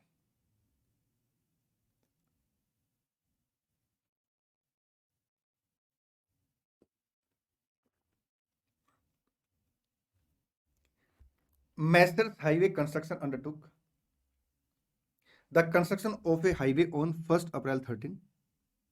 The contract was to be completed in 2 years. ठीक है। The contract price was estimated at 150 crore. ठीक है, ये देखिए सर जो कॉन्ट्रैक्ट प्राइस है 150 करोड़ है। ठीक है, अप टू 31 मार्च 14, एक साल की बात बता रहा है। The company incurred 120 crore on the construction. The engineer involve in the project estimate that A future rupees 45 crore would be incurred for completion the work. ठीक है, 120 करोड़ सर आप ऑलरेडी इनकर्ड कर चुके हैं। इंजीनियर बाबू कहता है कि 45 करोड़ और आपको क्या करना पड़ेगा, इनकर्ड करना पड़ेगा। तो percentage of completion 120 divide by 165 into 100, sir ये आ गया 72.73%। अब सर आपका कॉन्ट्रैक्ट प्राइस कितने से है, सर 150 से इंटू 150, सर ये अमाउंट आ गया आपका 109। ये सर कॉन्ट्रैक्ट रिवेन्यू आप रिकॉर्ड करेंगे। ठीक है जी सर, कॉन्ट्रैक्ट रिवेन्यू। ठीक है, कॉस्ट कितनी है सर, कॉस्ट अपनी 120, तो 11 का लॉस आ गया अपने को। ठीक है जी सर, अब हम क्या करेंगे सर, सर प्रोविजन रिकॉर्ड करेंगे एक्सपेक्टेड लॉस का। देखिए टोटल एक्सपेक्टेड कॉस्ट 165, 150 का कॉन्ट्रैक्ट प्राइस, 15 का sir expected loss, 11 sir loss आपने रिकॉर्ड कर लिया, 4 का आप क्या करेंगे, प्रोविजन क्रिएट करेंगे। ठीक है, अगर मैं पीएनएल स्टेटमेंट की बात करूं तो 109 की रिवेन्यू है, 120 का आपका खर्चा है, 4 का आपने प्रोविजन प्रोवाइड कर दिया, ये 11 एक्चुअल लॉस है, 4 का प्रोविजन है, तो अल्टीमेट सर आपका 15 का क्या आ जाएगा सर, लॉस आ जाएगा। ये देखिए what amount should be charge to revenue for the year 31 March मतलब 13-14 as per the provision of accounting standard 7, so the extract of the PNL in the books of the messrs highway construction. ठीक है, ये देखिए sir cost incurred, estimated further cost, total estimated cost, percentage, revenue आ गई sir, आपका expected loss आ गया, loss आपने करंट ईयर में इतना रिकॉर्ड कर लिया, बाकी सर आपका क्या आ जाएगा, प्रोविजन आ जाएगा। ठीक जी सर, आइए एक प्यारी सी बात और डिस्कस करते हैं। क्वेश्चन ने आपको बोला calculate amount of WIP, calculate amount of work in progress. बताइए आप कैसे कैलकुलेट करेंगे वर्क इन प्रोग्रेस का अमाउंट। मैं आपको बता दूं सर, वर्क इन प्रोग्रेस का मतलब क्या है कि आपने खर्चा कर दिया बट अभी असेट कंप्लीट नहीं हुई, तो जितना खर्चा कर दिया वही आपका वर्क इन प्रोग्रेस का अमाउंट बनेगा। ठीक है, पॉइंट नंबर सर आपका 13 देखिए, calculation of amount of contract WIP, cost incurred to date और अगर कॉस्ट इनकम टू डेट नहीं दे रखी तो work certified plus work not certified. ठीक जी सर, सर इसके बाद अपना मेन पॉइंट है डिस्क्लोजर रिक्वायरमेंट। डिस्क्लोजर रिक्वायरमेंट का मतलब होता है फाइनेंशियल स्टेटमेंट में हम क्या क्या डिस्क्लोज करेंगे। ठीक है जी सर, आइए एक एक करके डिस्कस करते हैं। सबसे पहले सर कॉन्ट्रैक्ट रिवेन्यू, क्या इसमें कोई डाउट नहीं सर, कॉन्ट्रैक्ट रिवेन्यू कैसे कैलकुलेट होगी हमें पता है। कॉन्ट्रैक्ट कॉस्ट, प्रॉफिट और लॉस जो आपने रिकॉर्ड किया है। नेक्स्ट आएगा प्रोग्रेसिव बिलिंग। प्रोग्रेसिव बिलिंग का मतलब क्या होता है, जब तक कॉन्ट्रैक्ट कंप्लीट नहीं होता तब तक सर जो बिलिंग की जाती है उसे हम प्रोग्रेसिव बिलिंग बोलते हैं। एज पर एग्रीमेंट मैं मंथली बिलिंग करूंगा और मैंने क्या किया 4 लाख की बिलिंग कर दी, इसे बोलते हैं सर प्रोग्रेसिव बिलिंग। ठीक जी सर, अब आपने क्या किया 350 पे कर दिए, इसे बोलते पेमेंट रिसीव्ड, और 50,000 अभी पेंडिंग है, इसे बोलते पेमेंट टू बी रिसीव्ड, इसे क्या बोलते हैं पेमेंट टू बी रिसीव्ड। ठीक जी सर, अगर क्वेश्चन ने आपको डायरेक्ट प्रोग्रेसिव बिलिंग का अमाउंट दे दिया तो आप उसे कंसीडर कर लेंगे, अगर क्वेश्चन ने डायरेक्ट प्रोग्रेसिव बिलिंग का अमाउंट ना देके पेमेंट रिसीव्ड और पेमेंट टू बी रिसीव्ड की इन्फॉर्मेशन दे दी तो हम लोग क्या करेंगे sir, payment received plus payment to be received. ठीक, इन दोनों को जोड़ देंगे, ये देखिए payment received plus payment to be received. ठीक, रिटेंशन का मतलब है सर जो बिल कर दिया बट अमाउंट अभी तक रिसीव नहीं हुआ, ठीक जी सर। पॉइंट नंबर 6 अभी मैं डिस्कस करूंगा।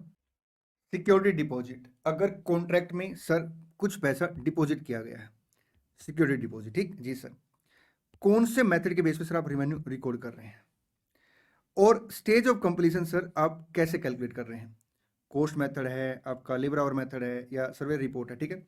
मेथड ऑफ रेवेन्यू रिकॉग्निशन का मतलब क्या सर, आप परसेंटेज ऑफ कंप्लीशन के हिसाब से रेवेन्यू रिकॉर्ड कर रहे हैं, ठीक जी सर। बड़े ध्यान से मेरी बात सुनना, मैंने आज की क्लास में थोड़ी देर पहले आपको बताया था प्रैक्टिकल लाइफ में सर प्रोड्यूसर क्या होता है, एक बार उसी पे चलते हैं। देखिए क्या होता है सर, कॉन्ट्रैक्टर ओरली बता देता हूं लेकिन एक नीट नहीं है। कॉन्ट्रैक्टर कॉन्ट्रैक्ट को बिलिंग करेगा, ठीक जी सर। सर जब कॉन्ट्रैक्टर कॉन्ट्रैक्टी को बिलिंग करेगा तो एंट्री क्या करेगा sir, debtor account debit to sale account, बिल्कुल ठीक है। अब जो बिलिंग का अमाउंट है, क्या वो अमाउंट आपके कॉन्ट्रैक्ट जो आपने रिवेन्यू रिकॉर्ड किया उसके बराबर है, अलग है सर? वो सेम भी हो सकता है, अलग भी हो सकता है सर। हम अल्टीमेट बिलिंग के हिसाब से सेल रिकॉर्ड करेंगे या सर AS7 के हिसाब से रिकॉर्ड करेंगे? सर AS7 के हिसाब से। तो परसेंटेज ऑफ कंप्लीशन के हिसाब से सर आपने क्या किया होगा, रेवेन्यू रिकॉर्ड की होगी, ठीक। उसमें से कॉस्ट माइनस कर दी सर, आपका क्या आ गया, प्रॉफिट और लॉस आ गया, ठीक जी सर। अब जो मैं बोलने जा रहा हूं बड़े ध्यान से मेरी बात सुनना, आपने जो बिलिंग की होगी वो किसके अकॉर्डिंग की होगी सर, एज पर एग्रीमेंट, ठीक। आपने जो बिलिंग की होगी वो किसके अकॉर्डिंग की होगी, एज पर एग्रीमेंट। और जो आपने रिवेन्यू रिकॉर्ड की होगी सर वो किसके हिसाब से की होगी सर, AS7 के हिसाब से। बात सुनिए ध्यान से, बिलिंग के अमाउंट के बराबर आपने ऑलरेडी रिवेन्यू रिकॉर्ड कर रखी होगी। अब सर जो रिवेन्यू आपको रिकॉर्ड करनी चाहिए वो AS7 के हिसाब से रिकॉर्ड करनी चाहिए। जो डिफरेंस है सर उसे हम प्यार से बोलते हैं अमाउंट ड्यू फ्रॉम कस्टमर। क्या बोलते हैं, अमाउंट ड्यू फ्रॉम कस्टमर, ठीक जी सर। देखिए सर, मैंने रिवेन्यू रिकॉर्ड की सर 1000, बिलिंग का अमाउंट 800 है, तो सर ये आपका 200 आ जाएगा अमाउंट ड्यू फ्रॉम कस्टमर, ठीक जी सर। इंस्टीट्यूट यहां पे कहता है सर कि रिवेन्यू रिकॉग्नाइज को ना आप बाइफरकेट करके दिखाएंगे कि कितनी कॉस्ट इनकर्ड की, मान लो 700 की कॉस्ट इनकर्ड की है, कितना प्रॉफिट रिकॉर्ड किया भाई। रिवेन्यू 1000, कॉस्ट 700, तो प्रॉफिट कितने से, 300 से। मैं कह रहा हूं कि अगर मैं कॉस्ट में प्रॉफिट ऐड कर दूंगा तो क्या आ जाएगा, रिवेन्यू आ जाएगा। तो इंस्टीट्यूट क्या कहता है सर, रिवेन्यू के बजाय वो कहता है आप क्या करेंगे, cost incurred plus profit minus sir progressive billing, ठीक, amount due from customer. Sir कभी कभी क्या होता है, कॉन्ट्रैक्ट में लॉस होता है। अगर कॉन्ट्रैक्ट में लॉस होता है तो सर देखिए आपने बिलिंग किसके बेस पे की होगी सर, जो आपकी कॉस्ट इनकर्ड हुई है। और कॉन्ट्रैक्ट में अगर लॉस है तो आपने सर ज्यादा कॉस्ट इनकर्ड कर दी होगी, ज्यादा बिलिंग कर दी होगी जी सर। तो उस केस में हमें फिर जो अमाउंट कैलकुलेट करना होता है वो कैलकुलेट करना होता है amount due to customer, due from नहीं, ड्यू टू कस्टमर। कैसे, जैसे सर मान लो अपने अपने प्रोग्रेसिव बिलिंग कर रखी 1500 की, ठीक है। अपनी जो कॉस्ट इनकर्ड हुई है सर वो हुई है 1300, और लॉस रिकॉर्ड कर लिया हमने 100 का। तो सर उस केस में फिर आपका जो अमाउंट है ये अमाउंट ड्यू टू कस्टमर आएगा, अमाउंट ड्यू टू कस्टमर, ठीक। सो बात की एक बात क्या है, अगर आपका कॉन्ट्रैक्ट प्रॉफिटेबल है तो आपकी जो प्रोग्रेसिव बिलिंग है सर उसके कंपैरिजन में रिवेन्यू ज्यादा आ रही होगी तो आप अमाउंट ड्यू फ्रॉम कस्टमर निकालेंगे। अगर सर आपके कॉन्ट्रैक्ट में लॉस है तो जो आपने सर बिलिंग की होगी वो कंपेरेटिवली ज्यादा की होगी तो आप अमाउंट ड्यू टू कस्टमर निकालेंगे।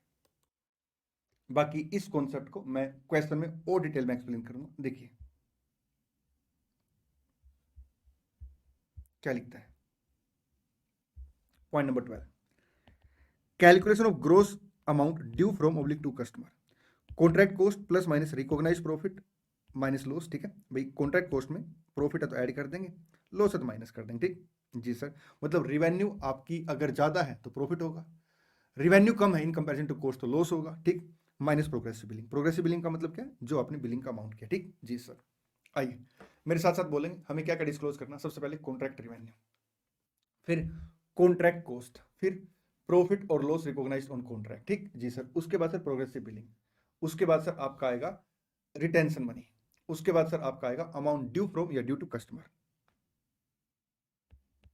ग्रोस अमाउंट ड्यू फ्रॉम या ड्यू टू कस्टमर, ठीक है जी सर। उसके बाद सिक्योरिटी डिपॉजिट, उसके बाद सर आपने जो रिवेन्यू रिकॉर्ड किया उसका मेथड, और उसके बाद सर आपका परसेंटेज ऑफ कंप्लीशन आपने किस मेथड पे कैलकुलेट किया, ठीक है जी सर। आइए एक एक करके बात करते हैं। 9 डिस्क्लोजर है। सबसे पहला contract revenue, contract cost, profit और लॉस रिकॉग्नाइज्ड ऑन कॉन्ट्रैक्ट, 3 हो गए जी sir. Progressive billing 4, retention money 5 sir, amount due from या ड्यू टू कस्टमर 6 सर, आपका security deposit 7, method of revenue recognition 8 sir, method of calculation of stage of completion sir 9। ठीक जी sir. चलिए एक प्यारा सा क्वेश्चन डिस्कस करें जिसमें ऑलमोस्ट जितना हमने अभी तक पढ़ा है सारी बातें आ जाएंगी।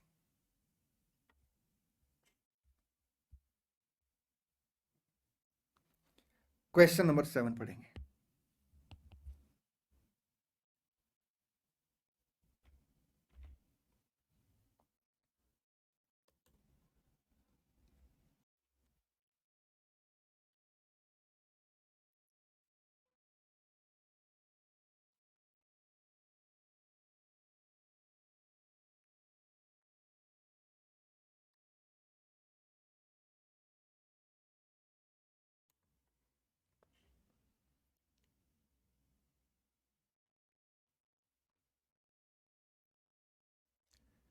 PRZ and Sons are heavy engineer contractor specializing in construction of dam। ठीक है।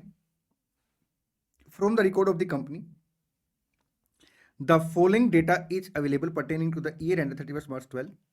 Using this data and applying the relevant AS, you are required to compute the amount of profit oblique loss for the year ended। Sir आपने क्या करना, profit और loss calculate करना 31st March 12 का। Arrive at the contract WIP at the end of the financial year 11-12। Sir देखिए WIP का amount कैसे calculate होगा सर, जो आपने कॉस्ट इनकर्ड की अप टू डेट। ठीक है सर, या तो cost incurred up to date दे रखी होगी इन्फॉर्मेशन में, या sir work certified plus work not certified. Determine the amount of revenue to be recognised out of the total contract value. ठीक है, रेवेन्यू बतानी है। Work out the amount due from या ड्यू टू कस्टमर बताना है। List down relevant disclosure with figure as per the relevant AS। Sir आपको necessary disclosure देने। ठीक है जी sir. Total contract price sir आपका 2400 है। वर्क सर्टिफाइड आपका 1250 है। Work pending certification 250। तो कॉस्ट इनका टिल डेट 1500 आ गई।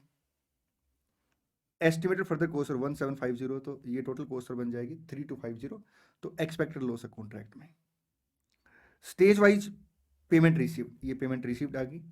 Payment progress payment in pipeline, sir ये पेमेंट अभी मिलनी है। तो सर इसका मतलब क्या है, प्रोग्रेसिव बिलिंग आपकी 1400 की आ गई। ठीक जी सर। आइए एक एक करके बात करते हैं। सबसे पहले प्रॉफिट और लॉस कैलकुलेट करते हैं।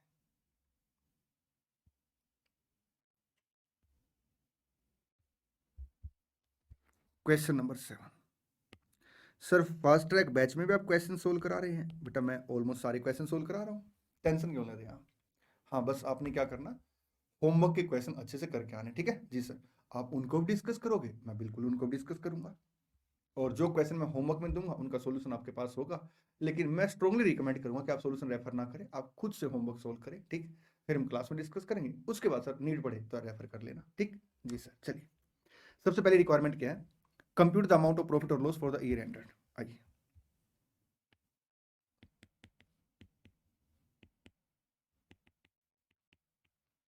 Calculation of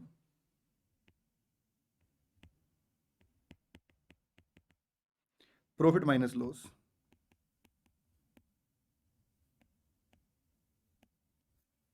for the year ended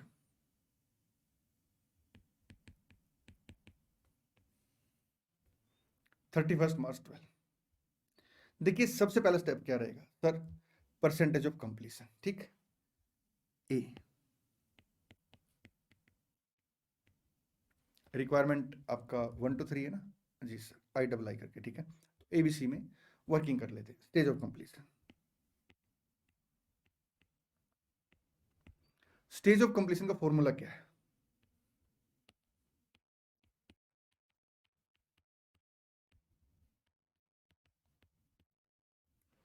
cost incurred up to date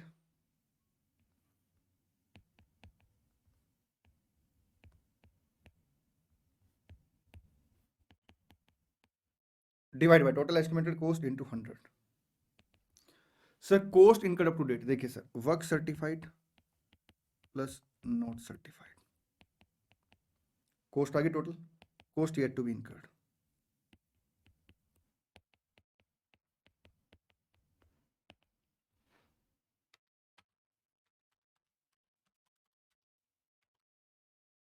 sir ये आ गया आपका 46.15%।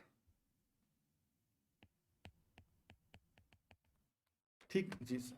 आइए उसके बाद कैलकुलेशन हो profit minus loss on contract.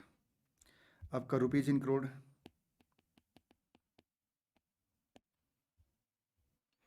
सबसे पहले देखिए sir, contract revenue. Contract price कितने से है सर? 2400 से। तो फॉर्मूला लिख लेते हैं,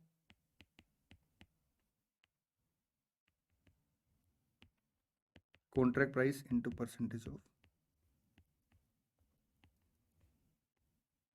कंप्लीशन। बताइए कॉन्ट्रैक्ट प्राइस कितने से है सर? 2400 से। 46.15%। तो ये आ गया आपका 1107.6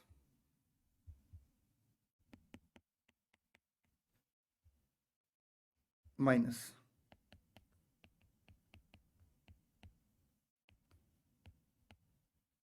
contract cost incur. Sir 1250 plus 250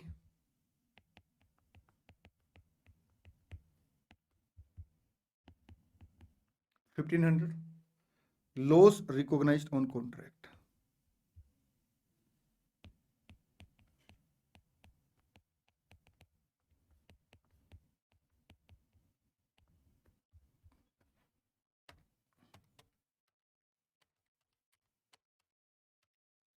$392.40 लिखेंगे जल्दी से।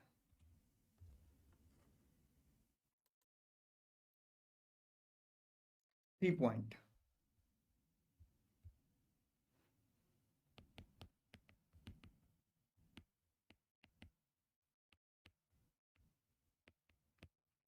in the given question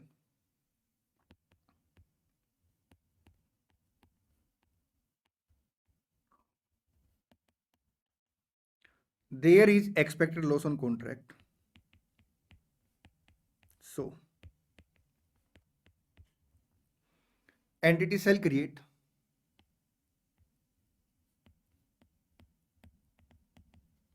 a provision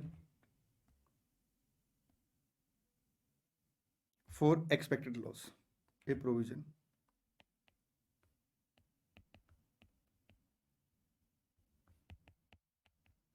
for expected loss। ठीक जी sir.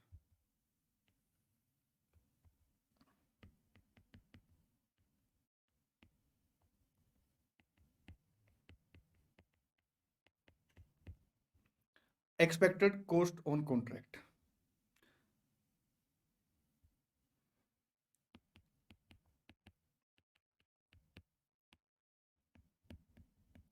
minus contract price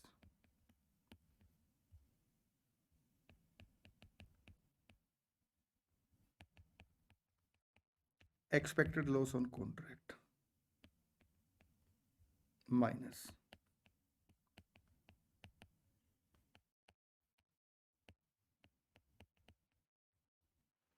loss already recognized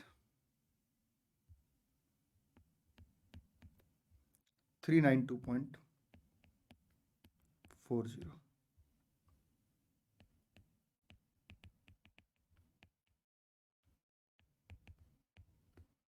provision for expected loss 457.60। चले जी सर, ये हमने क्या किया सर? प्रोविजन क्रिएट कर लिया। अब बात सुनना ध्यान से ना, ये रियल लॉस है और ये प्रोविजन है, दोनों के दोनों सर कहाँ जाएंगे? आपके P&L अकाउंट में चार्ज हो जाएंगे। D point.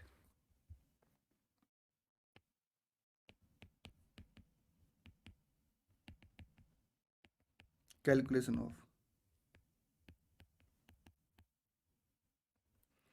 total loss charged into P&L account.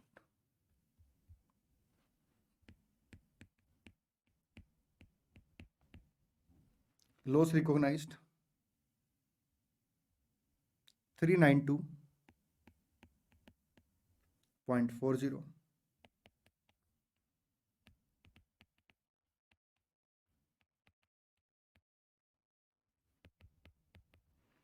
Provision for expected loss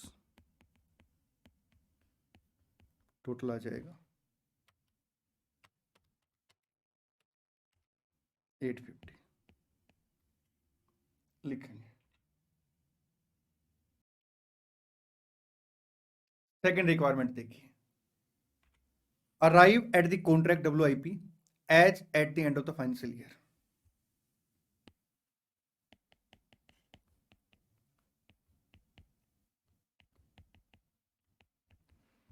calculation of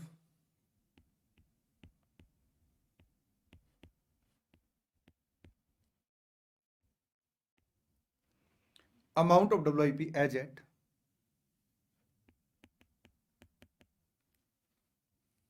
31st March 12 equal to work certified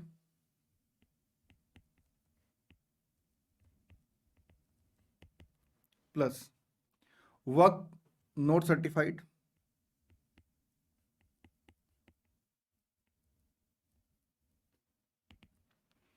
certified है सर आपका 1250 से, नोट सर्टिफाइड 250 से 1500.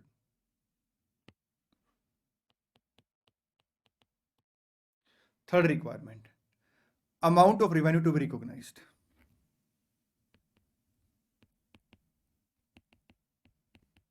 Calculation of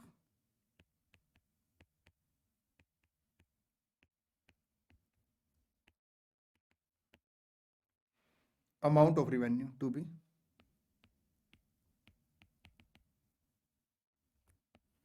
recognized. देखिए सर, कॉन्ट्रैक्ट प्राइस आपका 2400 से, percentage of completion है, हालांकि हमने यहाँ पे रेवेन्यू कैलकुलेट कर रखी है ऑलरेडी 46.15. तो सेम अमाउंट जो वहां लिख रखा वही आ जाएगा 1107.60. अमाउंट ड्यू फ्रॉम या due to customer. Calculation of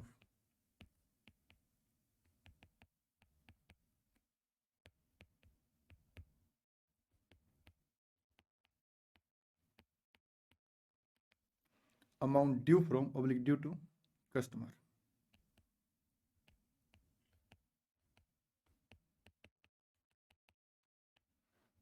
As at 31st March 12. Sir क्या फॉर्मूला है, cost incurred up to date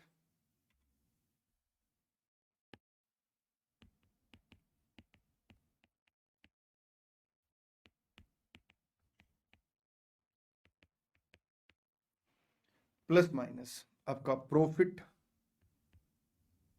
plus में आ जाएगा, लॉस माइनस में, recognised minus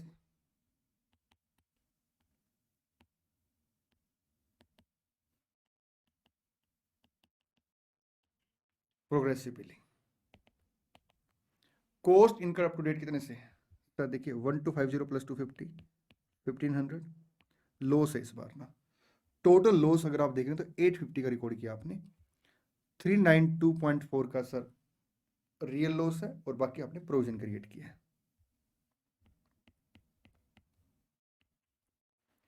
sir minus progressive billing, देखिए सर आपका जो पेमेंट है वो रिसीव हो चुकी है आपको 1100 और पेमेंट इन पाइपलाइन 300. तो ये आपका प्रोग्रेसिव बिलिंग का अमाउंट हो गया 1500 माइनस 850 माइनस 1400. सर ये अमाउंट आ गया आपका 750। कितना अमाउंट आ गया? 750। ठीक जी सर, लिखेंगे।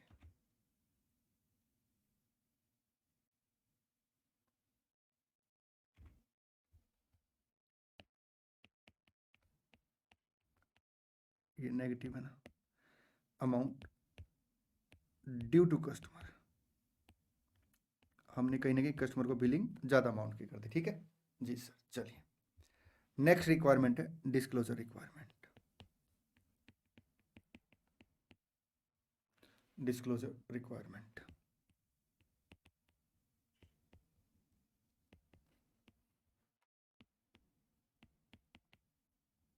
पर्टिकुलर्स, रुपीज इन करोड्स। सबसे पहले क्या आएगा सर? Contract revenue.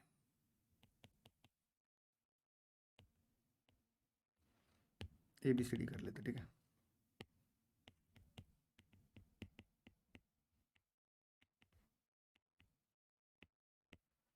कितने से सर? 1107.60 जी सर। उसके बाद cost income up to date,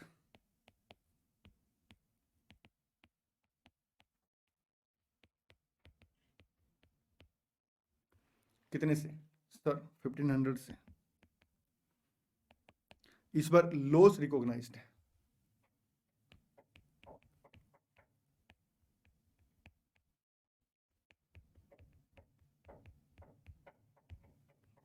loss recognise on contract, कितने से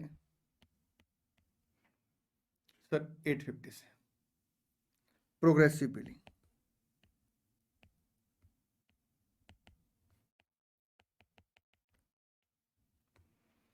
आपका कितने से प्रोग्रेसिव बिलिंग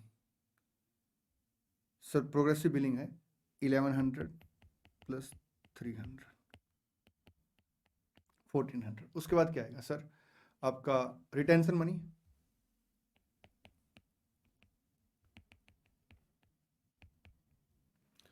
हम बोलेंगे sir billing done but payment not received.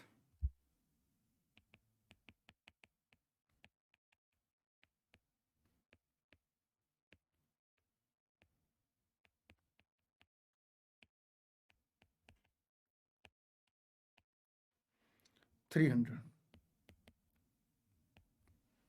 चलें जी सर। उसके बाद sir amount due to customer,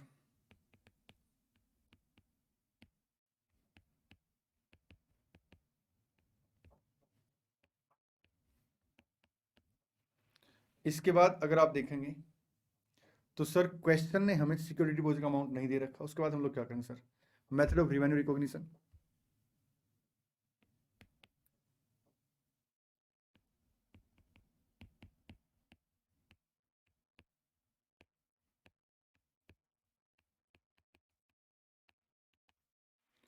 percentage of completion method. Next क्या आएगा? Method of determining stage of completion,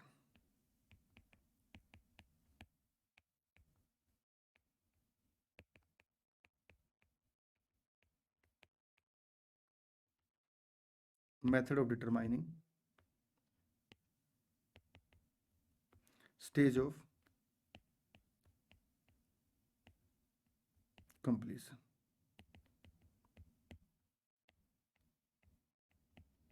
cost method. लिखेंगे जल्दी से।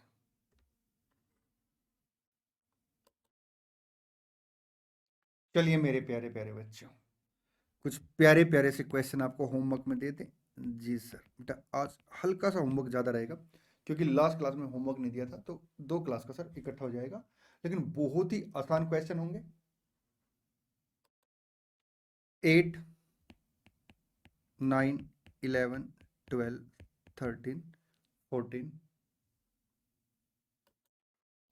16, 17 एंड 19, ये क्वेश्चन आपके होमवर्क में रहेंगे। अब आप क्या करेंगे सर? जितना आपने पढ़ाया उसको हम रिवाइज करेंगे और फिर सेम डे में हम लोग क्या करेंगे? होमवर्क के क्वेश्चन करेंगे। चलिए मेरे प्यारे प्यारे बच्चों, मिलते हैं नेक्स्ट क्लास में। Thank you so much, all the best, God bless you.